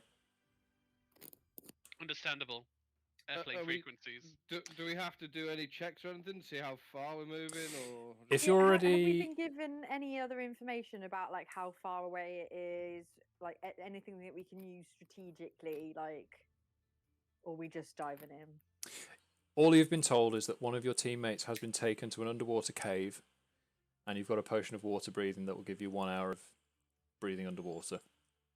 So I'm gonna drink my potion and start heading to water. Yeah, I think we Why are should. you? stick Hang on, hang on. together, though. Why are you drinking it now? You haven't. You don't need to go under the. Get to the 'Cause rocks, it's then under drink the it. water because it's in an underwater cave, Right. and I need Okay, to be able to so- breathe underwater. But we've got to swim out to the caves first, and then drink your potion, and then go underwater. The cave is underwater. I thought you said it was above ground, and then we had to get to the caves, and then go underwater. No, he said it's a cave and underwater at the same time. Oh, all right. We should all stick together though. The only Agreed. thing you can do is I if you come back and tell us that you've seen the lights under the. That would be helpful. Yeah, that's true. Can I keep scanning around, seeing whether I can? If I get closer, You can I see? Can, but you anything? can't make out anything else from above the water, not with that investigation roll. Well, shit. What if I pick up the halfling and he looks with me?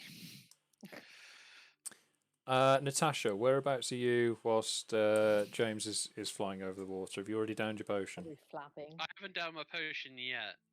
No, I was waiting to see what everyone else was doing. So, am I getting swept up? Is that what this is?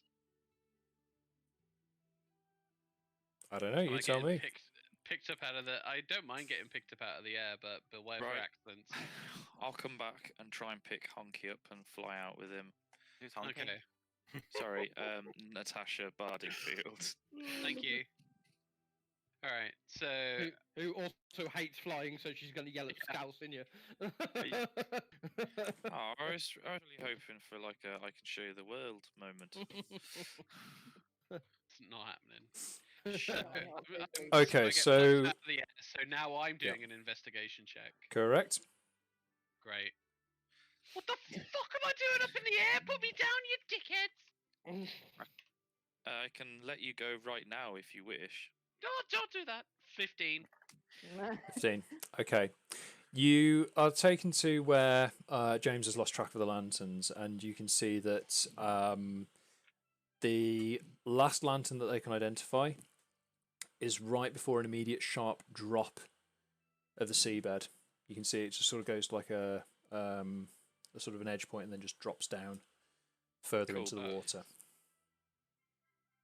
I would Alright. like to suggest to Honky that, sorry, to Natasha that he takes his potion, and then I will do the same, and we will dive from the air into the water.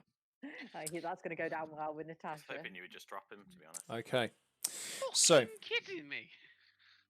I as can just let you know now, if you'd rather. Carry on, carry on. as you both dive down into the water, what are the rest of you doing?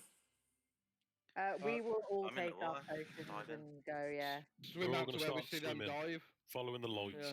Cool. Yeah. Actually, that's a really good point. It's probably better if I drop Honky into the water and then I just circle around it so that they've got something to aim at.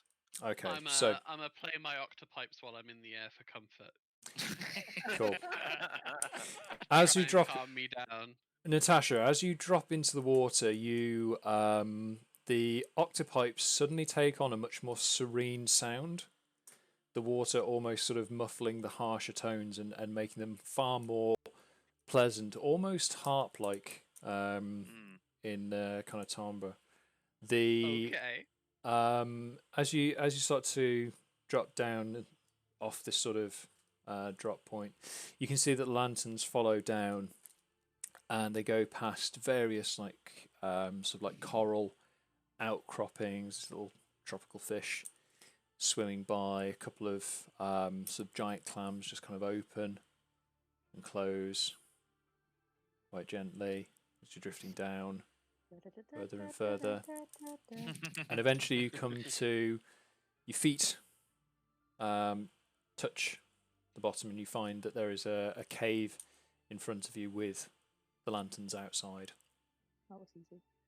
The rest of you catch up a few minutes later, and again you're seeing the same underwater tableau play out as you follow these lanterns and dive down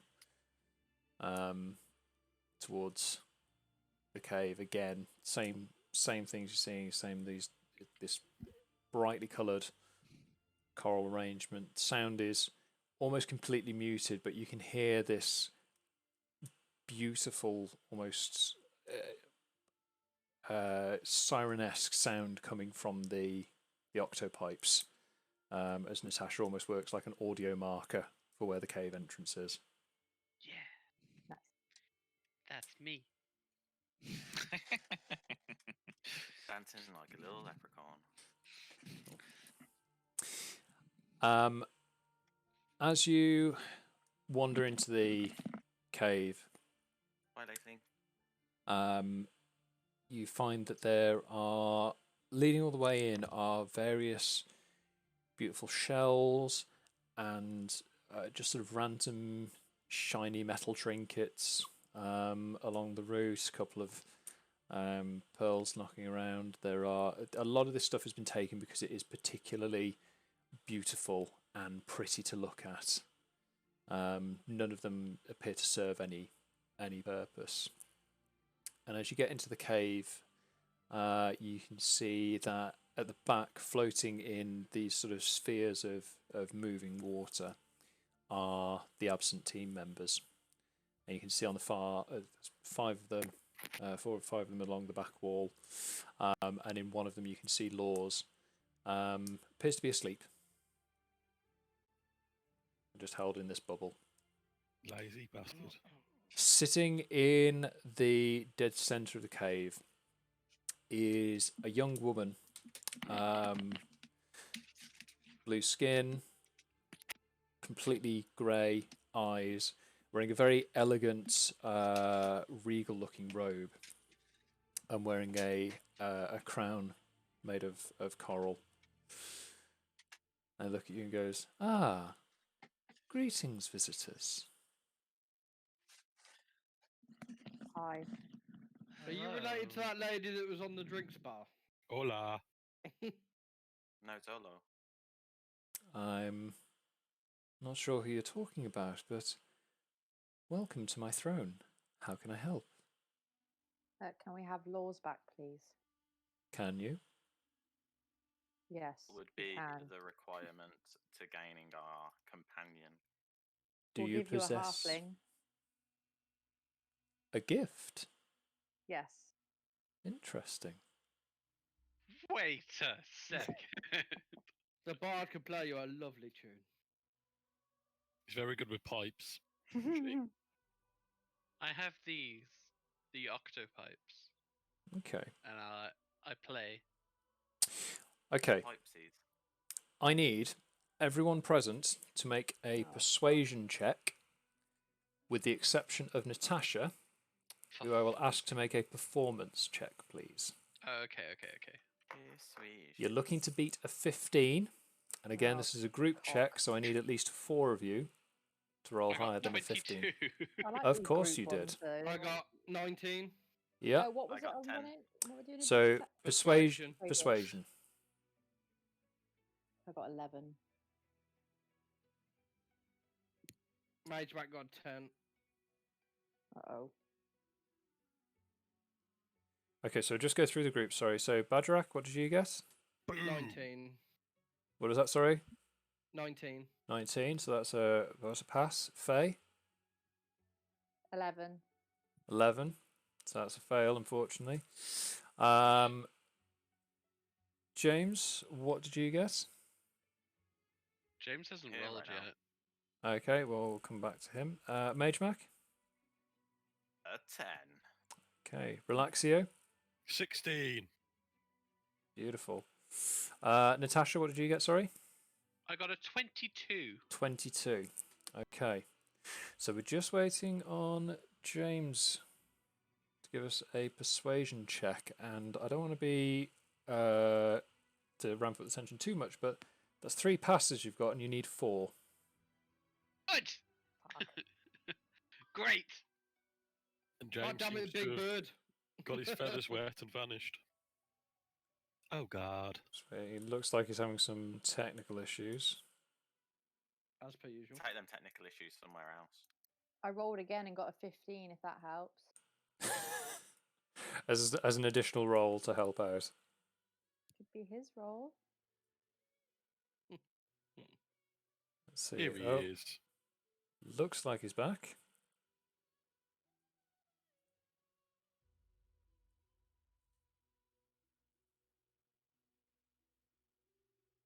James, can you hear us? Yes, sorry. There we go. So, no pressure, but I need you to make a persuasion check and beat a 15. Okay. What Uh, happened? no pressure, but the entire team are relying on you to persuade a very nice young lady to release Lours from his water prison.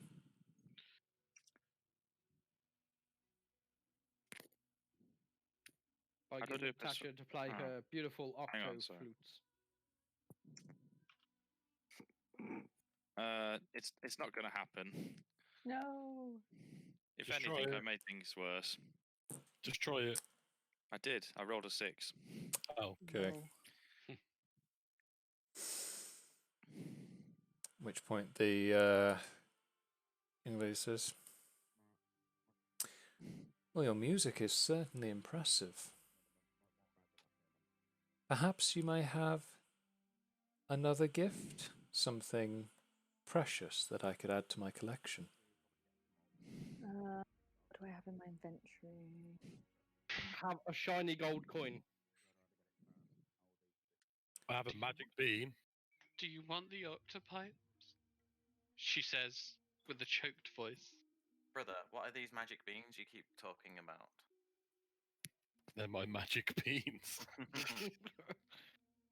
You'll find out if we ever have to have a fight. Very well. I shall take your shiny gold coin, and in return, you may have your friend. Seemed way too easy. I don't think it was worth a gold coin. to be No, honest. I don't want him. More like a bronze piece. So whoever's making the donation, please deduct 1 gold piece from your Oh, that would inventory. have been me. And Well done. Lours starts to float towards you inside this bubble. Of course, it was Bagerac because to, Lours is his boyfriend. Of course. For you to take back to the surface. I have to have Let's. someone to change into a bear to rub my shoulders for me, sure.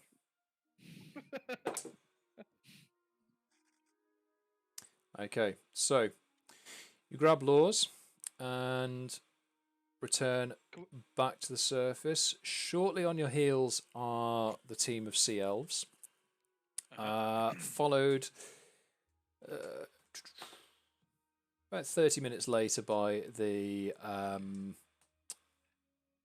5-a-side team. The Tortle team really take their time. But Okay. considering they don't need the water-breathing potions, you assume that they may just be down there, possibly having a chat or playing backgammon or something. Fantastic. Is, Really, is they're Lours able low to move, or stakes is for he still underwater. suspended in the I As don't know water Lours, bubble thing? as you're brought back above the water, the bubble sort of breaks and you're released from this, and you come around basically having suffered nothing worse than an extended nap. How did I get here? I think you had a few too many to drink. Far too many coconut waters. Dear God, I'm never And drinking again. This is what happens when you try to keep up with Bagerac. Cool. So Olo welcomes you back to the beach and says, "Congratulations! Once again, you have proven yourselves worthy competitors and have gained the favour of the spirits of water. Now, please rest as we prepare for tonight's celebrations." They lean down to one of the Tortle guards and goes, "Can you please check on Ketra and the rest of his team? They haven't come back yet." So, Seems The old to be an turtles. issue. you've got a few hours before the party kicks in. Anybody want to do anything at all? I'd like to try and shop for a magic rapier. Okay. Wow, very specific. So the various merchants that you've got on the island, the only ones that really sort of deal with weapons are really more as a sort of repair and maintenance kind of setup. So they can you can pay them a couple of copper to sharpen your sword and get everything back up to snuff. The only merchant who appears to be actually selling anything is Six Waves. So when you say sharpen a sword, is this a euphemism? No, unfortunately not. It is literally just making a sword sharp again. Can I go and speak? Can I go and see what wares Six Waves have? Certainly, yes. So Six Waves is it's getting a little bit later now, so he's just sort of starting to pack up his standards. Ah, welcome, friend. What can I get for you? Come to see what wares you may have, as you spoiled my friend with a octopus bag.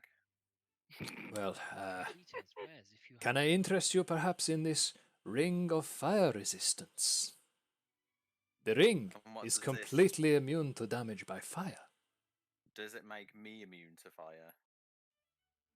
No, the ring. It is a ring of fire resistance. The ring is resistant to fire. I think I'll pass on that one. Oh, very well, very well. We have the Stone of Weather Watching.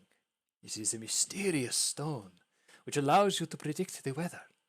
If the stone is left outside and moves across to the side, then it is a strong wind you are experiencing. If the stone is completely absent, it is a very strong wind you are experiencing. Only 25 gold. I want one. I Certainly. think I'll pass on the rock myself. Very well. 25 gold for the Stone of Weather Watching, my friend. I'll take it. There you go. He hands you what is ostensibly just a pebble, but a quite nice pebble. 25 gold minus. That's 25 gold.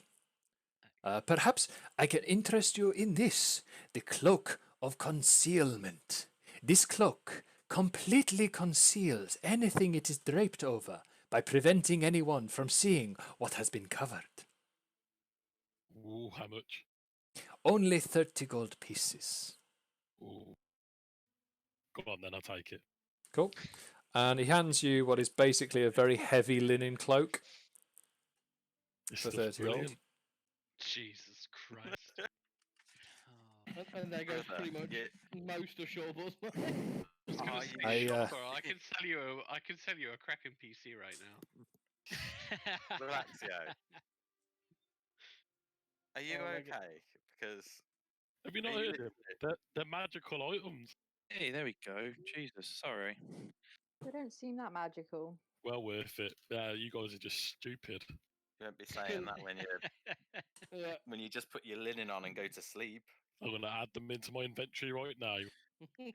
Well, For example, six my friend, ways. if you were to put the cloak on now, place it over your back. I'm placing it over right now.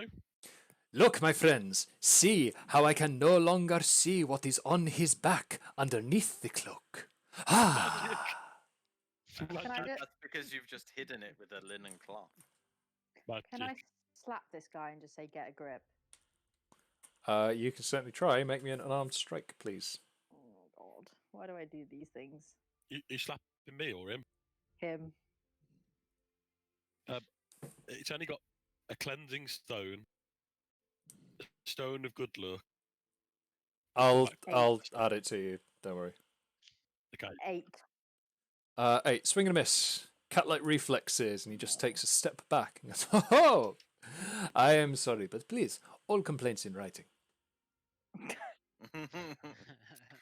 Do you have anything else that might pose as useful? The only thing I have is this bag of pearls I have collected from the beach for 50 gold pieces. I'll take it for 10. I will sell it for 50. I'll take it for 20. I will sell it to you for 50. 20. I will only go as low as 50 gold pieces. What about 25? Ah, you make a convincing argument, but 50 gold pieces. 27? You're trying my patience. You're trying mine. You are asking me to part with this bag of fine pearls for less than 50 gold. Yes. That's exactly what I'm asking. Can I use distort value so that to help reduce the cost? You certainly can. Please describe for me how distort value works, because I can't remember. So distort value, it's a touch. Yep. So you need to so it's cast a spell on an object no more than 1 foot on a side, doubling the object's perceived value by adding illusory flourishes or polish to it, or reducing its perceived value by half with the help of illusory scratches, dents, and other unsightly features. Anyone examining the object can ascertain its true value with a successful intelligence check against your spell save DC. Okay. So it's it's a touch spell then.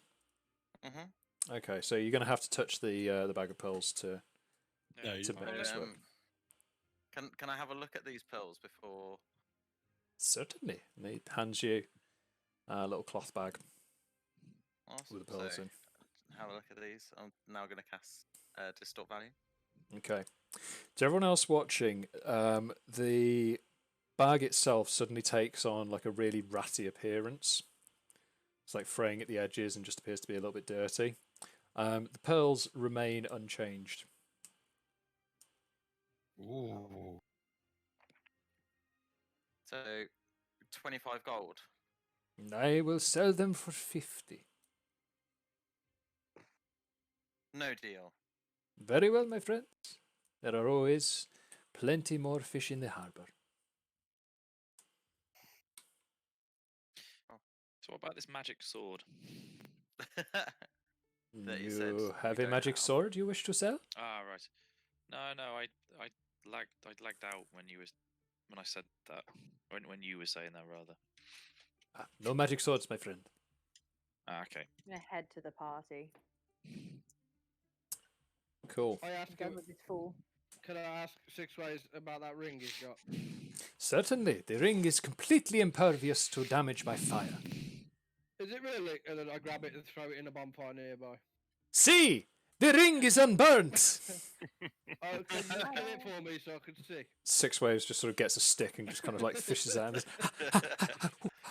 Very hot, but undamaged. I don't like it. It looks charred. I'm leaving. Very well. So I'm gonna slide 50 gold coins across the table. I'm gonna pick up the bag of pearls, and I want to walk off. Six Waves looks at you, winks, although because of his eye patch, blinks, and just puts the gold coins into his belt and starts packing down his store. His Kitsu College. So, at the bonfire, Olo has assembled the dancers ready for the what you've started to recognise as this sort of traditional ceremony. They say, for the second night, we congratulate the champions of today's trial. You go forward with the blessing of water as we come to the penultimate night of celebration. The dancers start this sort of ritualistic, almost like performance play. In the background, the drums start building. Nolo says, King Domu returned to his people, and under his guidance this land flourished in harmony with the elements. As the king grew old, he worried for his people, and who would watch over them when his time came to leave the mortal world behind. The king travelled to the great mountain, at which point Olo points towards the volcano at the centre of the island. Through a fissure in the rock, he ventured deep into the heart of the island. Amongst the rocks and deep of the earth, he implored with the elements to grant him means to watch over the land and his people. A great flame appeared before him. Until now, the elements of fire had remained silent, but now spoke in answer to King Domu's prayers. They told the noble king that his soul would be forever bound to the island he had created, becoming one with its beating heart when his physical body finally failed. On the day the king died, a great earthquake shook the island. Fire erupted forth from the mountain and smoke billowed into the sky. The king's spirit was bound within the heart of the island, where it slumbers, awaiting those who would prove themselves worthy to defend the islands in his stead. Tomorrow, you will undertake the final challenge, the trial of fire. Succeed or fail, you have proven yourselves worthy challengers, and carry the blessings of the elements of earth and water. Tonight, we honour your victories, and tomorrow, we will celebrate for the final time. At which point the crowd again cheers, drinks and food are brought forth, and the party goes on into the night. So the following morning, sun rises. Who made it back to the tent last night? I. Yeah. I've sort of collapsed outside the front of it. Close I'm enough. To the bonfire, looking at my weather rock. You notice that the weather rock is completely dry, which means that the weather will be clear. No rain. Okay. I made it back to the tent. Okay. So, as you're sort of going about your morning business, the one of the Tortle guards comes to the tent and goes, Challengers, please. If you would follow me to the bonfire, Olo awaits you. As we've rested, does that mean that my spell will Yes, be... you'll have all benefited from a long rest. Yeah. Cool. Lours, I think you had a long enough rest anyway. Lacey, fuck. I think I had long enough rest for a life. Let's follow the guy. I'm not keen to do that again. So as you follow the Tortle guard back towards the bonfire, Olo is standing there, and you can see assembled around you are the villagers, the merchants. The other teams are standing with the spectators now. The wave riders looking particularly green around the gills. Not necessarily 100%, but they look thoroughly pissed off. I share a dirty little laugh with James. You are breathing heavily into your mic like a phone sex operator. It's the only way I know how. So, But yeah. Olo welcomes you and says, Challengers, welcome to the final test, the test of fire.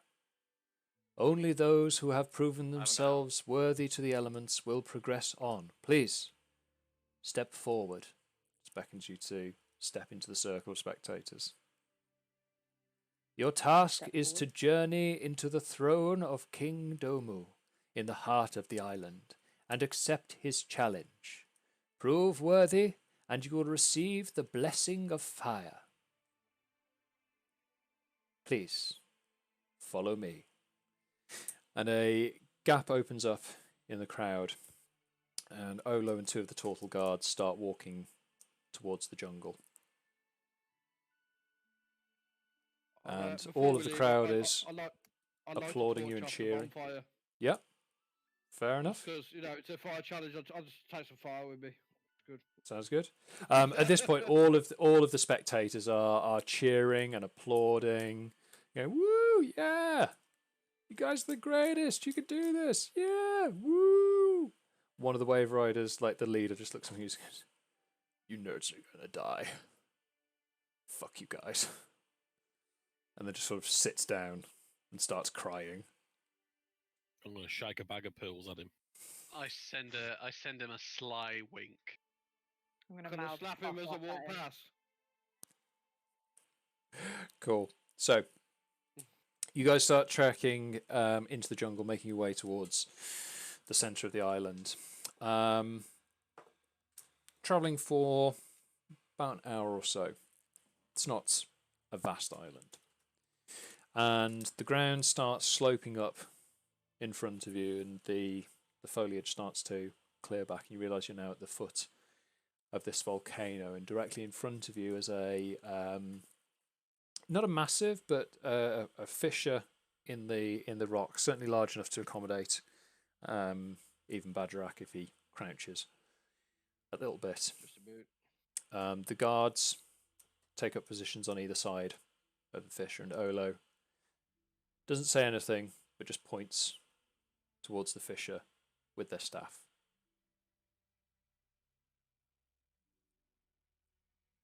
Let's go. Do this. I want that guy's staff. As we're walking up, I catch up with Bagerac to give him the potion. Your boyfriend. Yeah. Indeed.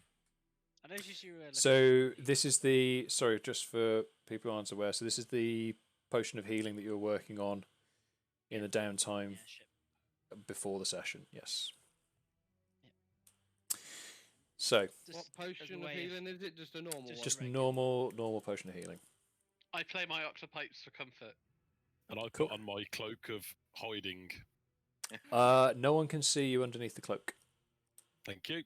I mean, they can see you and the cloak, but they can't see what's underneath the cloak. I'm happy with that. Cool. So, as you feel your way through this fissure, you enter into a large open circular space with steam vents rising from small cracks along the ground. In the centre of this chamber is a large open pit of lava which is sort of bubbling and roiling, and occasionally just spits out a glob of molten rock that lands nearby. The cave itself is illuminated with torches around the outside, as well as a sort of fair amount of light coming from this lava pit. The floor itself is quite smooth and flat. The air smells strongly of sulphur. The atmosphere is very hot, very dry. The ground itself is quite smooth, where it looks like sort of lava flows have come forth and just sort of cooled onto the floor. What do you want to do? I missed some of that. Sorry. How big is this area? We'll say probably 50 foot diameter. Have I we could been given fly. any instructions as to what to do? No, the only instruction you were given was by Olo, who just pointed into the fissure. Well, So- we'll walk further in. It's ruddy warm in here. I'm going to check the floor is solid by prodding it with my torch. Check the floor is lava. Make Yeah. me a let's call this a strength check. Alright. Like he's gonna have an issue with that. You say that, I found a few of them. How? You've got like 900. 13. Nice. It's over 9,000. 9,000. What is it, Badger? 13. 13.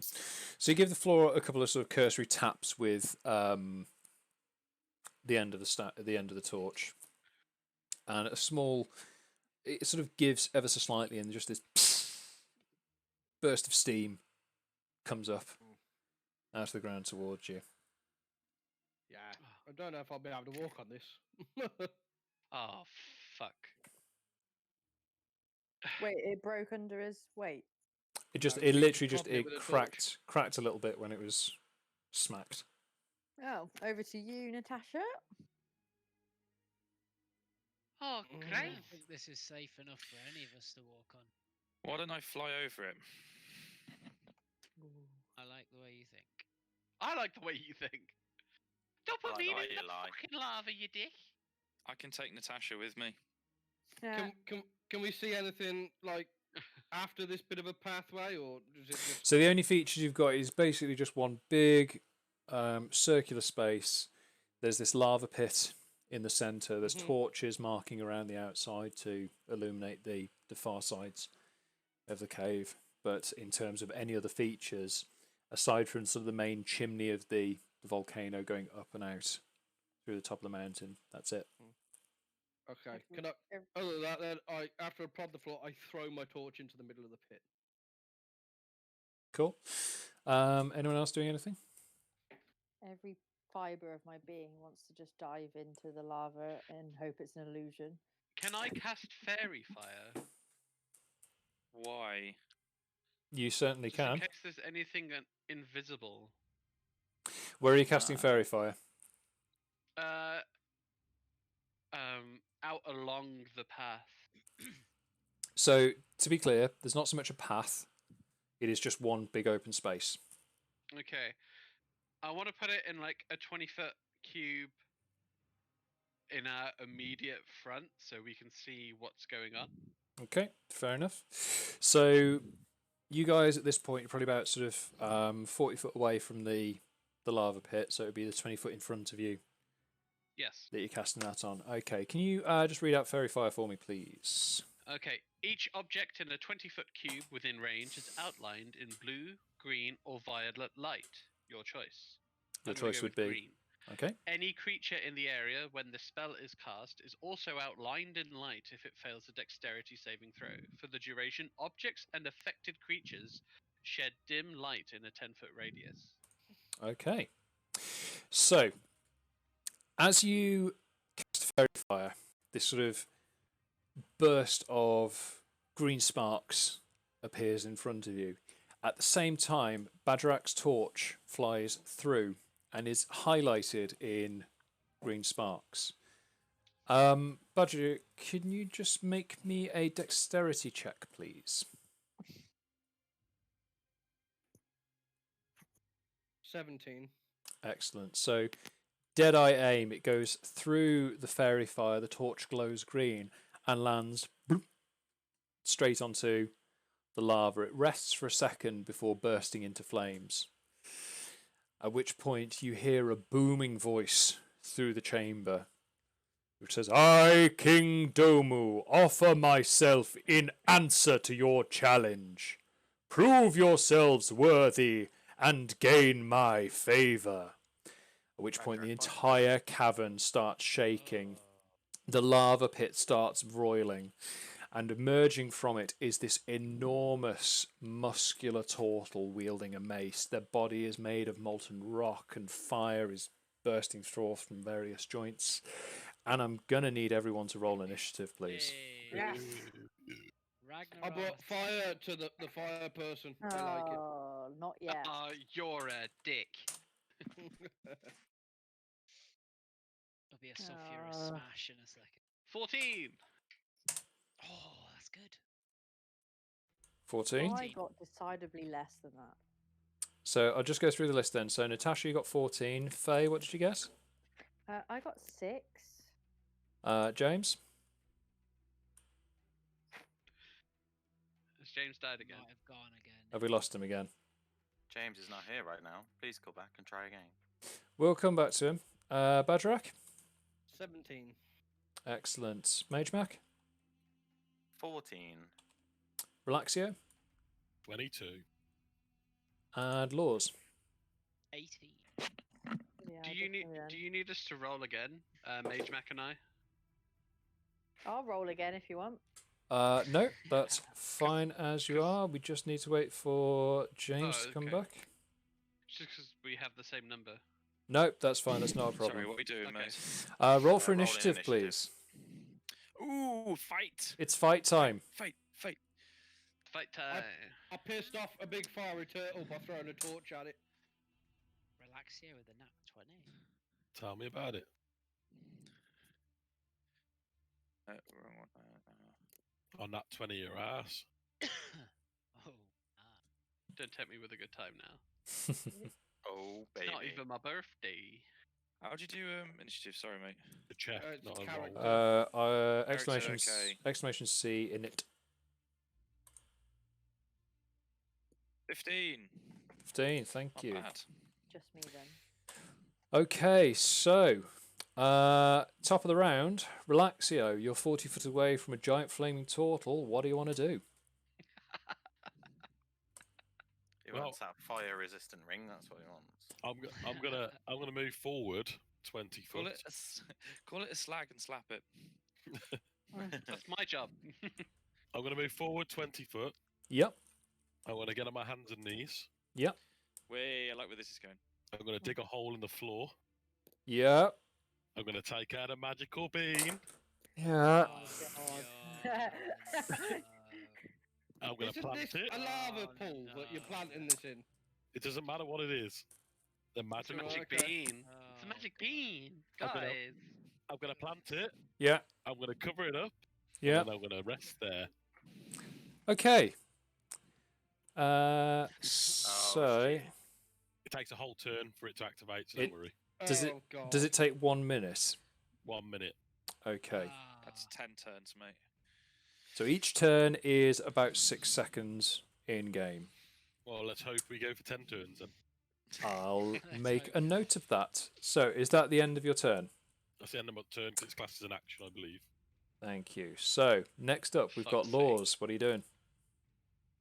Lours is up. Bagerac, you're on deck. Is the creature within? If 40 if I foot. run towards it in trying to get into melee, am I running across this pool or is it on solid ground? No, so you're about 40 feet away from the pool itself. Okay, so it's on solid ground. Yes, yeah. In that case, wild shape into direwolf and rush it. Fair enough. Knock it over. So yeah, I will go and attack. Okay. Direwolf. So you're making, was it melee attack as a direwolf? Yes. So it's just this hit. Plus 5. 22 to hit. 22 hits. I should hope so. Where's my D6 gone? Sniffing. Ugh. That's okay. I like the Pokemon music. 12 damage.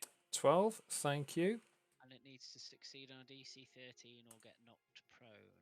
So it takes DC 12 DC 13 damage. strength. Sorry, Sorry, 11 it damage. passes. Sorry, I missed a You just bounce off of it, and you take 6 points of fire damage. Oof. Uh-oh. Okay, I'll try and figure out how to do it. Wow, wow. 6 was that, sorry. 6 points of fire damage, yes. That ring of fire resistance Cool. is sounding mighty awesome right now. It's only the fire. It's only the ring itself that's resistant, So, No, it's not. not the wearer. anything else from you, Laws? Nope. Cool. Bagerac, you're up. James, you're on deck. Go. So I accept this giant turtle's challenge. Oh shit. So- Here we go. I go into a full-on rage and charge at it. Okay, that's fine. So you're just hoofing it at the Yes. target. What's your movement speed? 30 feet. You know what? I'll say you step 10 forward through to chuck something at it. You're in melee range if you want to be. Of course. Cool. I'll attack with the Morning Star. Excellent. So if you can roll me an attack to hit, please.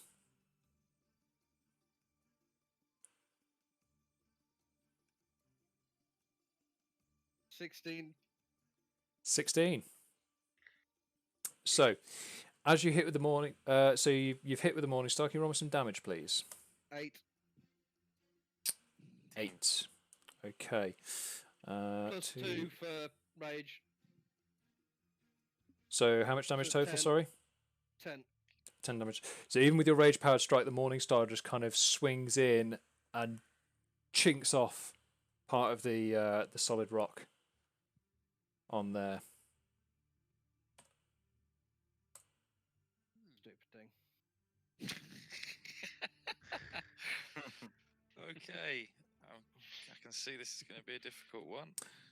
Anything else? I don't feel. No, I don't think I can actually do anything else. Okay. I'd suggest moving out of the way. I can't use all my Full movement. To movement. get there. Ah, okay. So James, you're up. Magemak, you're on deck.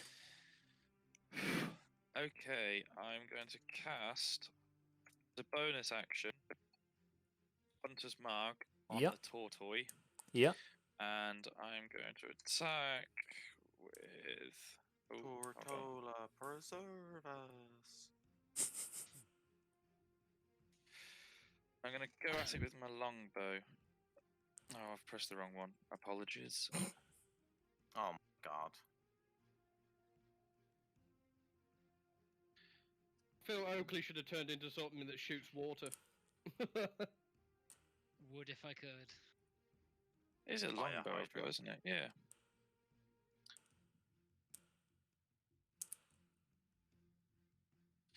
$21 to hit. It hits. Roll me some damage, please. 5, but with Hunter's Mark, I get an additional. Bear with me 1 second, just so I can. I'm sure it's a D. Yeah, 1d6. isn't it? Yep. So I'll also roll 1d6. So that is 5 plus 1. 1. Fuck off. So I 6. rolled 2 1s for damage, so 6 damage. 6 damage. It's Okay. appalling. So the arrow flies true, but again just pings off a section of rock. Just chips a little bit of it away. Okay, I'd also like to use my movement to fly into the air and, I hope, out of his range. Fair enough. That's fine. So, anything else from you? No, I think that's action, bonus action, Movements. and movement. I all think that's me checked. done, mate. Cool. So, Magemak, you're up. Natasha, you're on deck. Got Cool. it. I'm just going to be chilling where I am because, you know, mage life. That mage life, though. I'm going to cast Frostbite. Thank God someone has. something like Okay, that. yeah. Oh, Can you- let's go. So, Frostbite. Can you just read that out for me, please? I can. You cause a numbing frost to form on one creature that you can see within range. The target must make a Constitution saving throw. On a failed save, the target takes 1d6 cold damage, and it has disadvantage on the next weapon attack roll it makes Yes. before the end of its next turn. Okay, so Like it. so Constitution saving throw. What's your spell DC? Doesn't matter. That's a 1. It straight up fails. Whee! So if you can roll Wah, me wah, wah. 1d6 cold damage, please. So just roll a 1d6. then. Yep.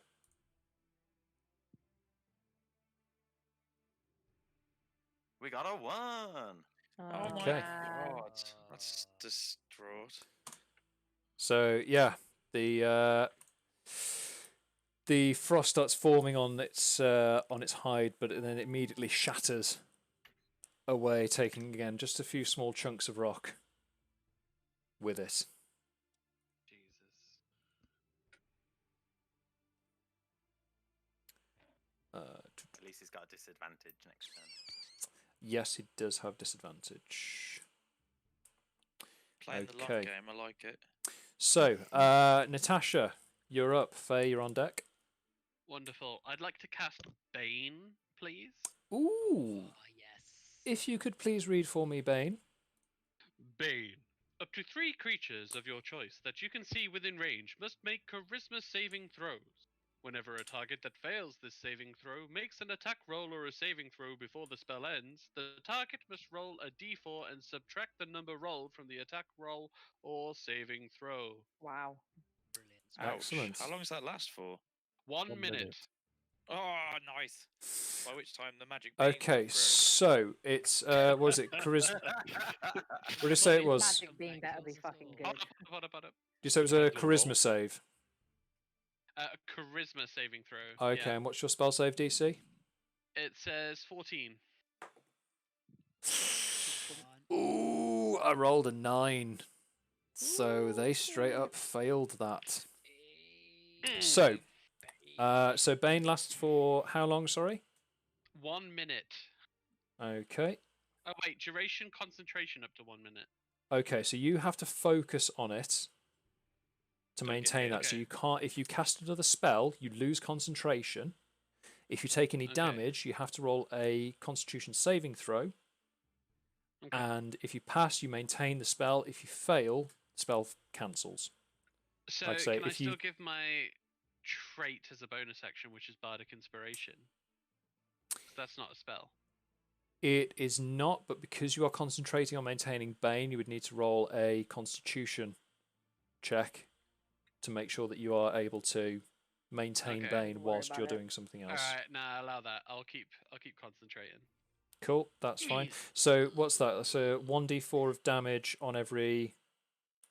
No. Or it's 1d4 Um, reduction on an E. On any attack roll or saving throw. Okay. You That's right, must just- roll a d4 and subtract the number rolled from the attack roll or saving throw. Okay, that's fine then. So And I end my turn. excellent. So Faye, you're up. How tall is the cavern? Like how high? I'd say probably about 30 feet up. Just what for everyone directly? else, sorry, just for everyone else's benefit, Relaxio, you're on deck. What is directly above the creature? So the cavern itself is sort of dome shaped. At its highest point is about 30 feet, but the dead centre directly above the pool that it's emerged from is like the main sort of chimney for the volcano leading up and out. Okay. Just gonna loose a crossbow at it then, I guess. Okay. So you can roll to Well, hit. actually, Yeah. other than obviously Natasha, can I? Oh no, we can't see anybody else in here with us, can we? No, it is literally just you guys. Okay, just crossbow then. Cool. Isn't it pro? No, No, it succeeded. no, unfortunately, it bounced off. That's lucky. 15. 15 hits. The big old tortoise. Roll me some damage, please. 2. 2. We are not doing well on the damage front. It's kind of nice this time round not to have one. That's So again, all crossbow died. bolt just pings into and just chips off a small bit of stone. At this point, they're not looking particularly impeded. Okay. Any bonus actions or movements? Is there like a path all the way around the center of it, or is it? It's completely level ground all the way around. There's no sort of outcroppings or anything. It's just a completely flat, domed chamber. Can I try and sneak around the other side of it? You can certainly move around the other side of it. There's not really anywhere to hide, so you can roll a stealth check, but it would be at disadvantage. Okay. There's a giant It's not flaming. necessarily to There is a giant flaming tortoise lighting up the entire chamber. It's not so much that I would be hidden, but that they wouldn't notice me going behind it and wouldn't turn around to see me as well. Yeah, you can say. I'd say it'd be a stealth check to move behind it. I'd say at disadvantage because the entire chamber is illuminating and it is aware of your presence, but you're kind of relying on it being distracted by the rest of your team. Okay, let's give that a go. Just a quick one. Tour of his house. Didn't you say there was steam earlier? Doesn't that mean there might be water about? I got Maybe. a 9. 9. Okay, thank you. That's fine. I'll just keep a note of that. Okay. Yeah. So now it comes to King Domu's turn. So he's going to raise the mace in the air, and first of all, bring it slamming down onto Lours. Lours, what is your AC, please? It is 14. 14. Is that in Direwolf, it's 14. Yes, it is. That's a hit. So the mace comes crashing down directly onto your head. And you take... You've got a disadvantage on this roll.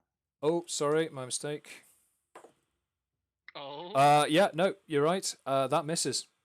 Oh, Magemak for the save. So it takes another swing at Bagerac. Great. What's your AC, please, Bagerac? 18. 18. That also misses. Ridiculous. At disadvantage. So we come Truly to... disgusting. The DC. disadvantage is only on for the next weapon attack roll, so it wouldn't be on the second hit.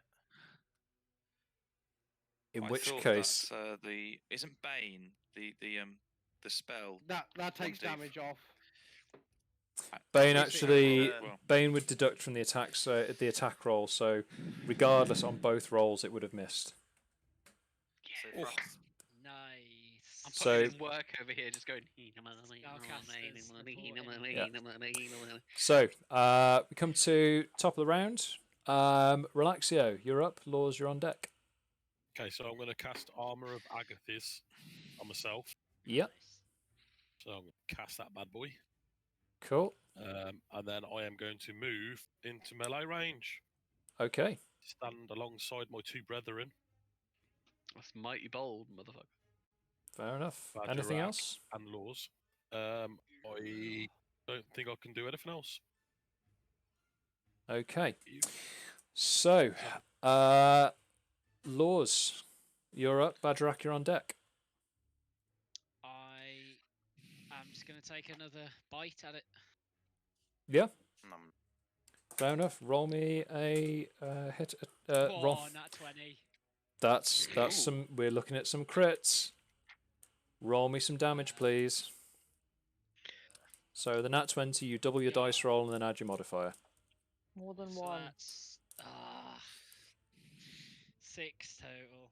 6 damage I rolled total on a 1 and crit. 2. Rolled a 1 and a 2 on the damage, plus a 3. So that's 6. So 6 plus 3, so 9 damage. Oh, sorry, 9. Yes. Yeah. Big pardon. Yeah. Got to do the add up. Yeah. 9. Okay, it's a There you big go. bite, but it does only take a small chunk of rock away with you. And you will also take... This fire. yeah. You take Fire. 1 point of fire damage. The dice gods were kind to you there. Yeah. I'm Haven't we cool. gone through? Haven't we gone through a round now? So wouldn't the beans have gone off? No, we've still got they 50 take 10 seconds. rounds. You That's know 10 what? turns. It requires us to get to the 10th turn of combat. There's 8 total combatants, and we're now on the second round, and 2 people have gone. So, Relaxio, can you just roll me a D100, please? Oh, God. Oh, we're doing it. Oh, no.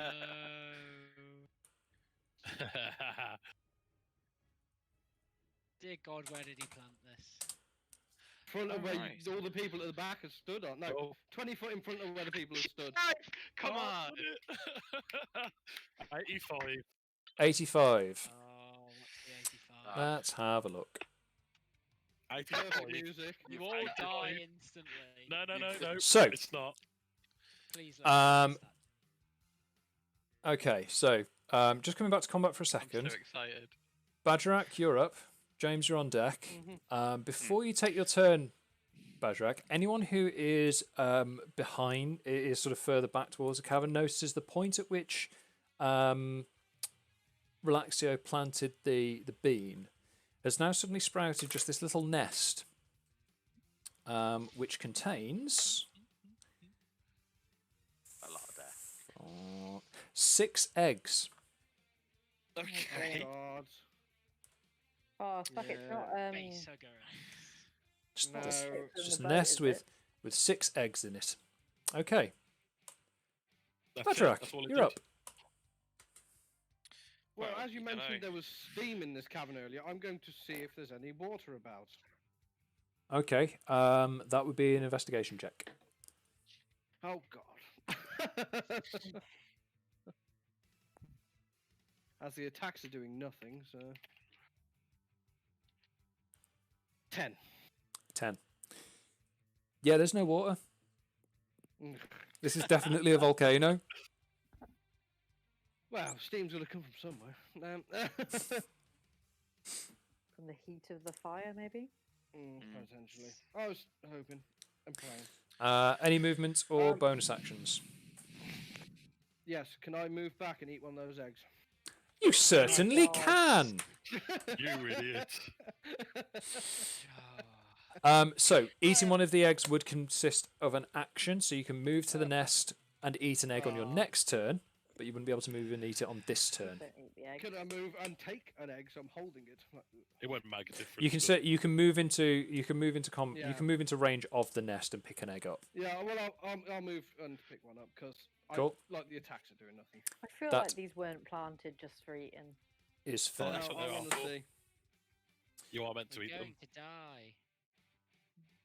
Okay, so end of your turn. James, you're up. Magemak, you're on deck.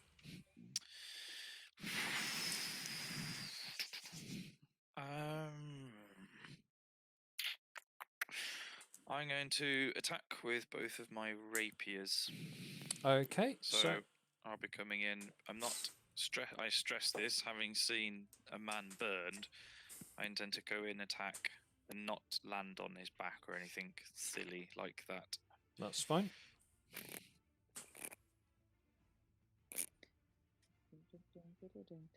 Don't hum along with it. We get copyright striked on YouTube for it. Sorry. 12. 12 misses. I thought it might do. I'm going to attack again. Yep. With the offhand 18. 18 hits. Yep. 10 piercing damage plus, because we have Hunter's Mark on him, I do 1d6 additional damage of 4, so 14 damage. Okay. As and I'm going to use the rest of my motion to move out of range of him. That's fine. As you do, you take 2 points of fire damage. 2 points of fire damage. Do I put something on this, Tom, so that I can keep record of how much damage I've taken? There is a way to do it through the Avray bot, but I would just note it on your character sheet on D&D Beyond. The Avray bot does have a whole thing for combat tracking, but it's a nightmare, so we don't use it. Okay, never mind then.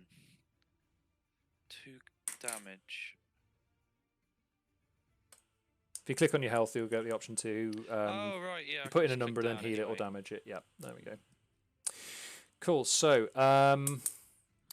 any? No, that's it. That's the end of your turn, isn't it? So, Yeah, any further sorry. actions? I Excellent. I That's don't think I've got any bonus actions that I can do, so bear with me a second. Just 2 in weapon case fighting would have consisted it. Oh, is that my yeah? Yeah, because my you don't get apologies. like So extra I've used attack my or attack, anything my yet. bonus attack, and yeah. Yep. Okay. So, cool. So, Magemak, you're up. Natasha, you're on deck. I am gonna go pew pew Eldritch Blast.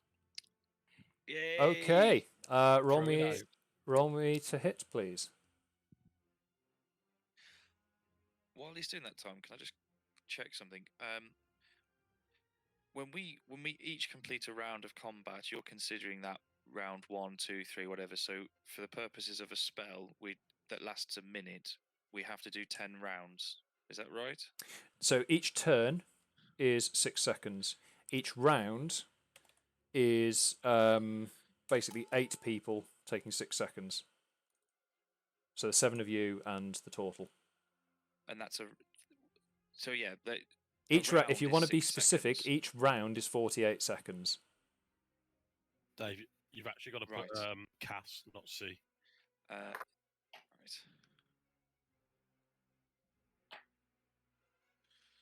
To hit, I Oh, got crit. 25. 25. Oh my god, you critted. 25 hits. So, And It's already done the crit damage. I hit him with a 16 of magical force. 16 don't magical think- force damage. God damn. Thank you for that number. Wow. You actually rolled a crit on your damage as well, because that's amazing. That's disgusting. Okay.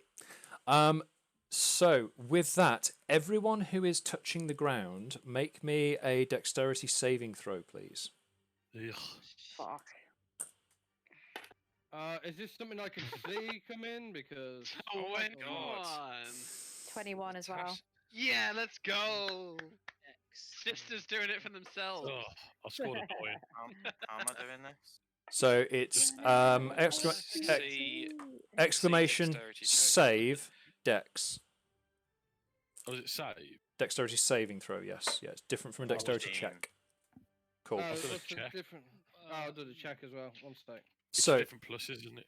I need you to also Oh, yeah, I don't all roll a dexterity saving throw. Anyone who gets less than 10 takes 2 points of fire damage. Wait, I did I got do it? 15. Did I do it right on the thing? Actually, I put Yeah. check. No, it's No, save. it's a save. Oh, it's my No, save. Yeah. Oh. Dexterity check. Well, I'm glad I So- made the mistake because I scored 18. Well, So- my check and save have got the same modifier, so it makes really no difference. Oh! Do I get my So- reroll on that? Yes, 'cause You you're a do because you're a halfling. halfling, yes, yep. Yeah, buddy. Yes. Nice Cool, one. 13. Yeah. Hot dog. Excellent. Sister.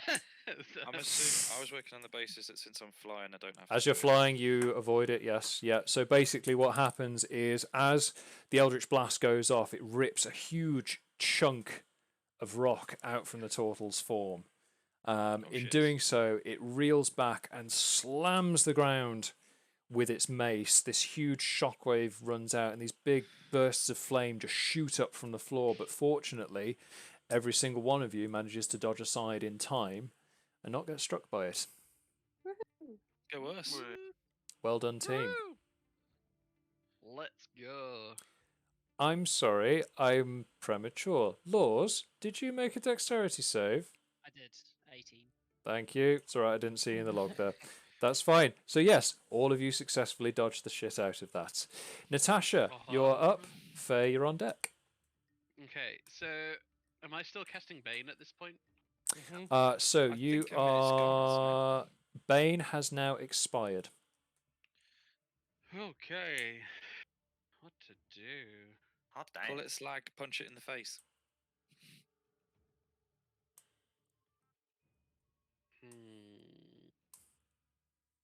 Lacey, have you moved to your sex dungeon, have you?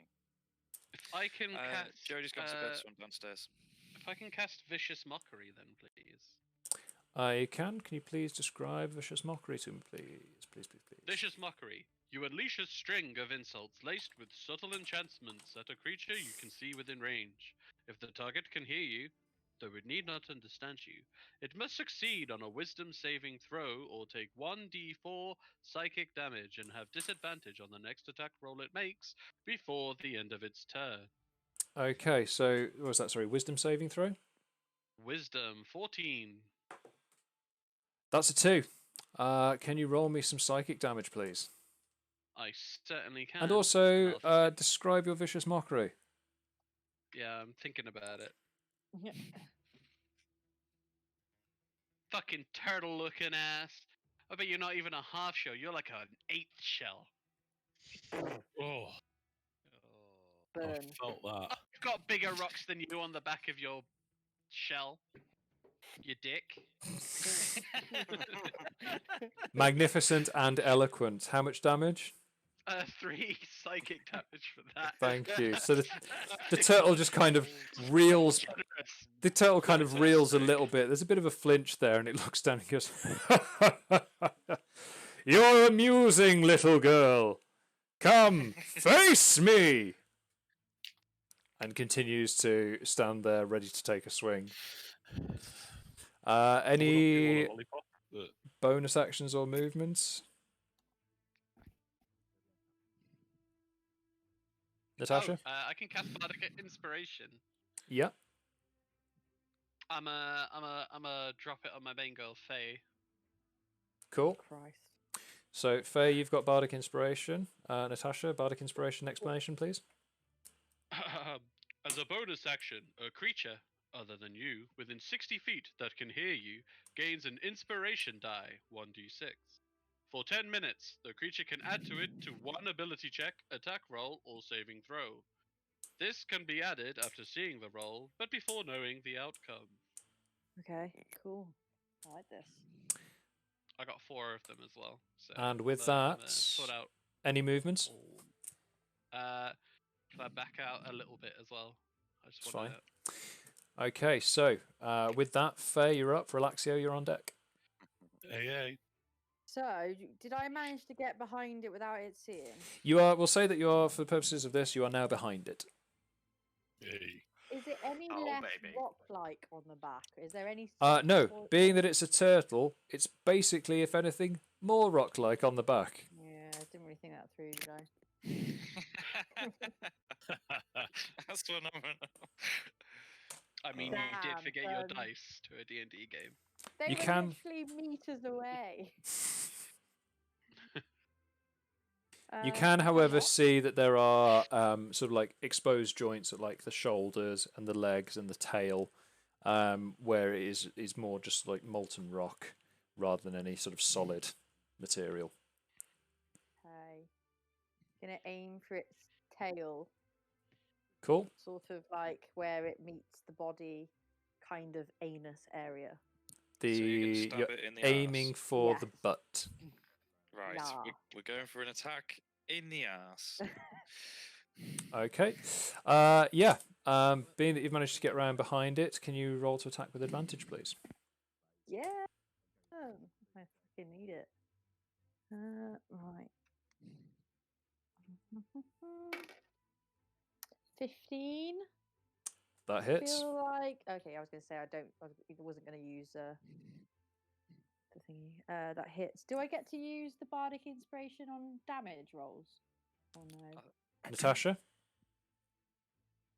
Can you just clarify that for us, please? Can add it to one ability check, attack roll, or saving throw. So no. There we go. 3. 3 damage. Yep. Right in the butt. Okay. So the The needles of death. the crossbow bolt hits and then just bursts into flame. It penetrates, but then just burns up almost immediately. Fantastic. It I love that you say basically penetrate. doesn't even notice. You see no physical response to being shot in the ass with a crossbow. So it's now King Domu's turn. So again, he is going to take a swing first of all at Lours. Sorry, what's your armor class again, Lours? 14. 14. So you are hit. This huge mace comes swinging down on top of you, and you will take 10 points of fire damage. Jesus. How much health you got, mate? Enough. You How are much is now enough? also on fire. Ah, crap. Drop and roll. Drop and roll. Okay. Okay, and it's going to take the second swing of its mace at Bagerac. Bagerac, what was your impossible AC again? He Well, moved I away. ran away. I'm by Oh, my you right. did. You ran away, didn't you? He's one- So sorry, this would be at Relaxio. Relaxio, what is your AC, please? Uh-oh. 13. You are hit. Mace. Ouch. The mace comes down. You take 11 points of fire damage, Jeez. and you are also on fire. Oh, good. Oh, good. Was this including disadvantage? No longer has disadvantage. Well, Only what? asked for a attack that does. From the vicious mockery. Doesn't have disadvantage.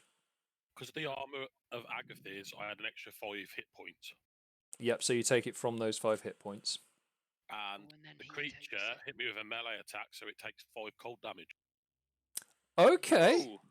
You Ooh, sly dog. Cheeky. Cheeky bit of cold my. damage. All right, there we go. Oh my. So we come back to top of the round. Relaxio. As your cold damage goes off, you feel the ground beneath your feet shaking. Uh-oh. From the cave walls, you hear a voice. Actually, in fact, all of you hear this rumbling voice that says, "The elements of earth grant you their blessing." And you notice that from the ground, small flakes of like sort of volcanic stone start to lift and begin orbiting around your weapons. Ooh. The ground nice. continues shaking, and you hear another voice, more feminine, more gentle, that says, "The spirits of water grant you their blessing." And the flames on Relaxio and Lours are immediately doused. Oh, thank God. And Like that shit. the rest of you notice this almost sort of like wet sheen appear over your entire bodies. So I now smell of wet dog. It's almost like, You are all welcome. think of it like it's a moving armor of water. I'm thinking mage armor, but with water. Is that fair? I've It's- got mage armor. Effectively water armor at this stage. So, Relaxio, Okay. you're up. Want to be frozen armor? Okay. Lours, you're on deck. I'm going to hit this mother flicker with a poison spray. Okay. Cast. Poison. Right. Boom. So I rolled a. No, he's got to do a constitution check. Sorry. 13. So it's a constitution check of 13. There's no sort of hit roll or anything attached to it. No. Okay. Nice. It passes. Ooh, Oh. shame. Okay, then I'll take a bonus action of. Does poison spray do anything if they pass? No. No. Just takes the damage. I'm going to do a weapon attack with my dagger then. As my Okay. So poison spray is it's a cantrip. Yeah. Okay, So so attack. it would casting the cantrip counts as an action, so you wouldn't be able This to is a bonus attack. action. So your bonus action is It's an attack. two-handed. Do I not get that, or is it only if your weapon attack? No, so the way that the two weapon fighting works as a bonus action is if you attack with a single-handed melee weapon, you can use a bonus action to attack with a second melee weapon. Okay. So at the moment, you could only take anything that is classed as a bonus action by itself or movement. Do you have your D&D Beyond character sheet open, Shawball? Yeah. It's a If bonus you actions in combat, two-handed weapon, but I didn't realise you couldn't do it with a spell. Ah. I'll have Hex Blade Cursor Cool. against a turtle. Okay, What's that that's do? fine. So Ooh. if you can read that out for me, please. So basically, as a bonus action, choose one creature you can see within 30 foot Mhm. to curse it for 1 minute Yep. or until the creature dies. Against the cursed target, you gain a +2 damage roll. If you score a critical, I gain, and I regain health if it dies. But Oh, Okay, I'm so hoping it'll be there for my next attack. cool. It will be action. Bonus action. So for 1 minute or until it dies against the cursed tonic, you gain a +2 bonus to damage rolls, Yeah, it's only me. and you score a critical hit on a 19 or 20, and you gain 5 health if it dies. Awesome. Okay, so moving on then. Lours, you're up. Bagerac, you're on deck. I will bite again. Bite again, no I will worries. keep doing. I'm gonna keep biting Still it. got Relaxio within 5 feet of me. haven't You I? have, yes, I'm right yep. next to you, my friend. Excellent.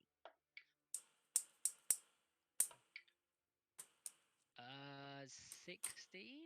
16 hits. Roll me some damage, please. Fuck yeah. Get him.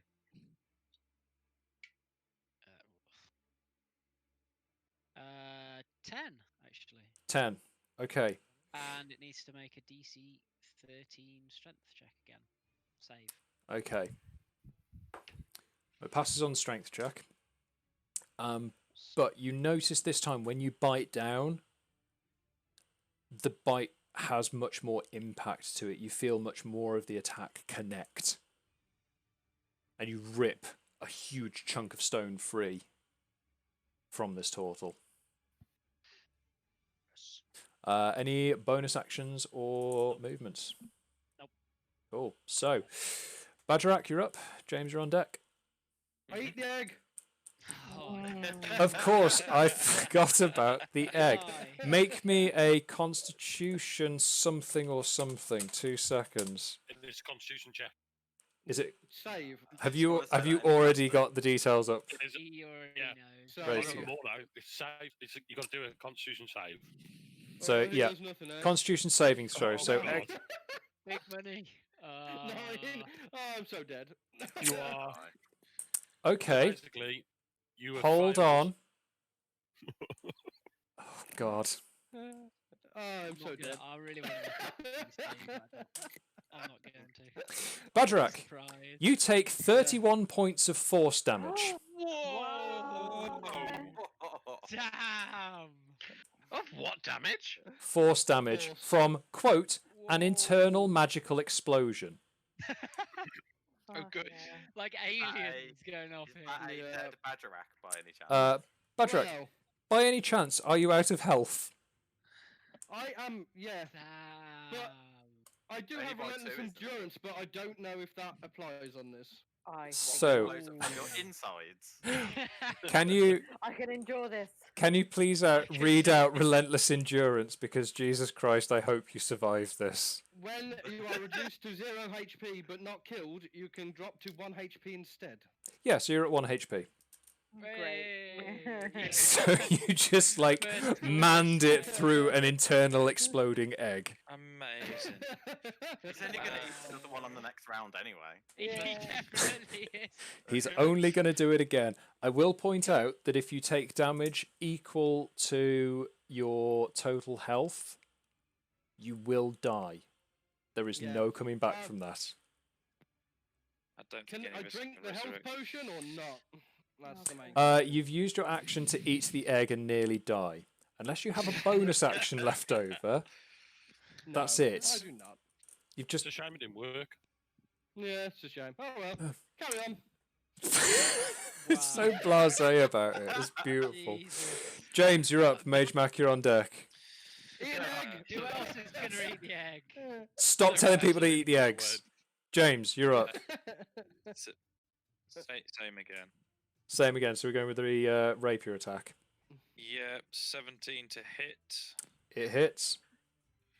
and it does 8 damage plus the 1d6 because I've made it my hunter's mark, and that's an additional 2, so that is 10 damage.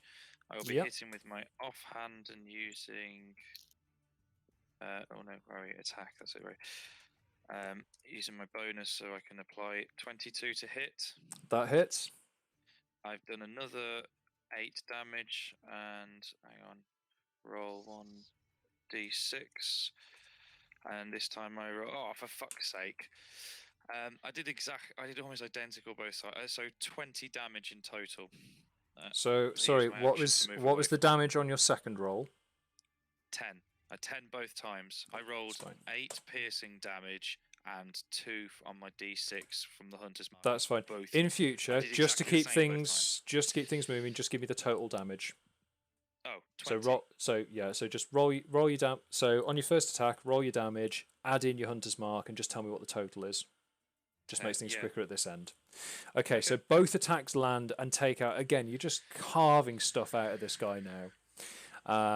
And as you do, the heat that you felt from the attacks before, you notice it just sort of causes the water armor to kind of boil a little bit, but you don't feel any of the heat. Lours, you felt the exact same thing when you bit down into it. None of the heat from the sort of volcanic form of this turtle was really connecting with you. It was all sort of like synced out through this water armor.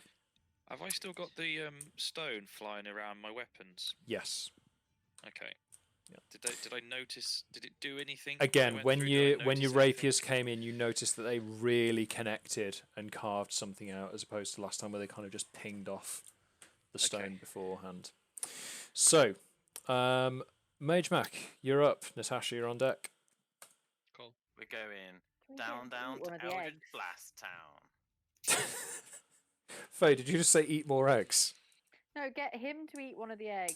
Get the. Yeah, throw it in his potato. mouth. Throw the egg in his mouth. Yes. You do Yeah, realise let's you not can very actually sure. make him No. stronger? Yeah. He'll succeed and kill us all with it. So, Magemak, your turn. Did you say Eldritch Blast, or are you changing your mind? I'm definitely doing Eldritch Blast. I don't want to Cool. die. So, I'm I not mean- likely to survive like Badger. It's if you, the right show. I mean, if anyone would like to heal me, you're more than welcome. if you can roll me to hit, 14 to hit. 14 and hits. 2 on damage. 2 Look, damage. they're with the world's worst bellyache at the moment. Cool. So the Eldritch Blast goes off and just pings a It's a chunk of mess. stone out of the shoulder. It just goes. That's it. Any bonus actions or movements? Nah. Cool. Natasha, you're up. Faye, you're on deck. Hello. Cool.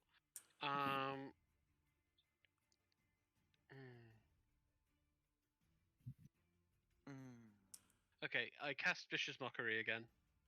Okay, so what's Wisdom that? saving throw of 14. That's a pass. Oh, so it lands? No, they saved. They saved it. Oh. I rolled a total roll Well, of shit it. 15. Okay, cool. And then as a bonus action, I cast Healing Word on Bagerac, Cool. which is 1d4 plus 4. Play. Player. 7. Nice.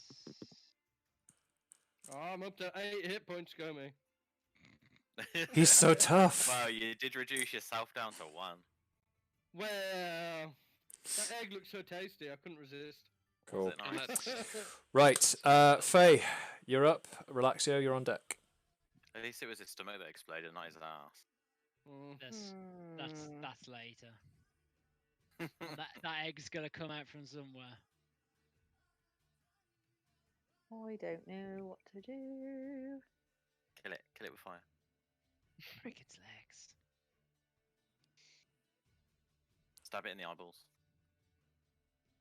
I'm gonna try and do some sort of double attack with my quarterstaffs on its legs, as Okay. Hal suggested.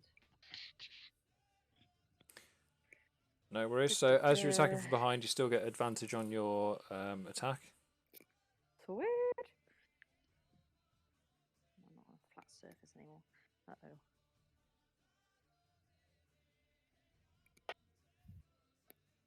So the first one is 18. That hits. And the second one is 20. So both hit. Yep.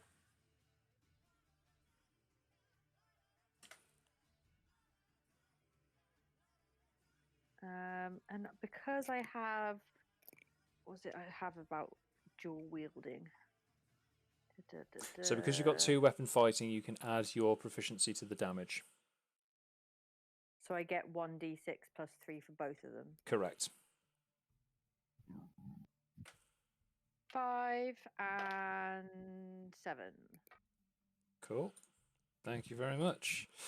So at this point, you have just taken out like huge chunks of rock from their shins. You bring your quarterstaffs around and just they find their mark and really just bam knock these big plates free of the Tortle's legs. They are reeling quite badly again, so they're going to reach down and swing at Lours, who is still direwolf.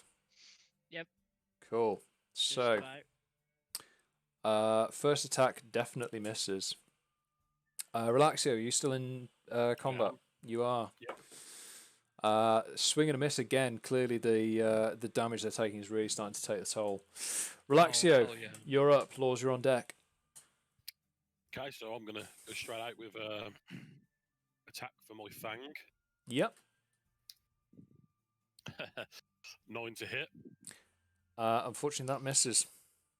Okay, so then I'm gonna take my second action with Yep. a dagger attack. Yep. 13 to hit 13 hits. and 7 damage. How do you want to do this? Oh. So I'm gonna make a sacrifice. Yep. To my god. Yep. I'm gonna do an elegant backflip. Yep. Land upon the shoulder of the turtle. Yep. Tortle. Yep. And then I'm gonna get my sickle and I'm gonna pull it across his throat. Cool. So as you drive in as your initial attack, you drive in the dagger, it sort of reels backwards and then falls forwards, leaning on its hand. As you then flip back up onto its shell, you pull out the Fang of Meshork, your sickle, and stab it down into the side of the turtle's neck. Correct. And then just leap off, spinning it round and pulling the blade right across the throat. Lours, you're still directly underneath this thing, aren't you? I am. Can you just make me a dexterity saving throw, please? Way.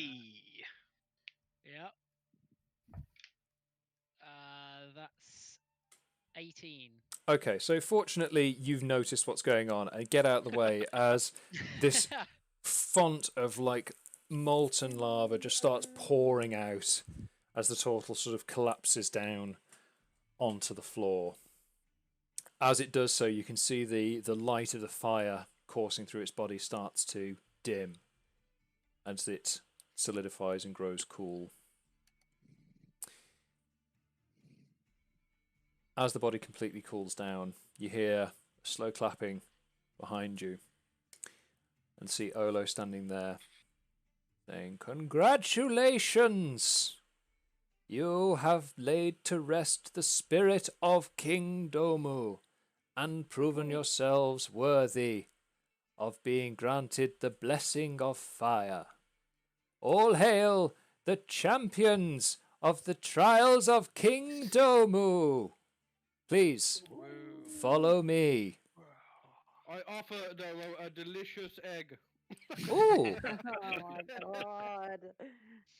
Thank you kindly. And they take the egg and just put it into a pouch and take it with them. How many eggs are left? Found dead. 4. I'd like to pocket them. Okay. Oh no. Are these big eggs, or are these just like? Please. They're You've about gone to a the surfer size of day like for- they're like the size of chicken eggs. Okay. Okay. God.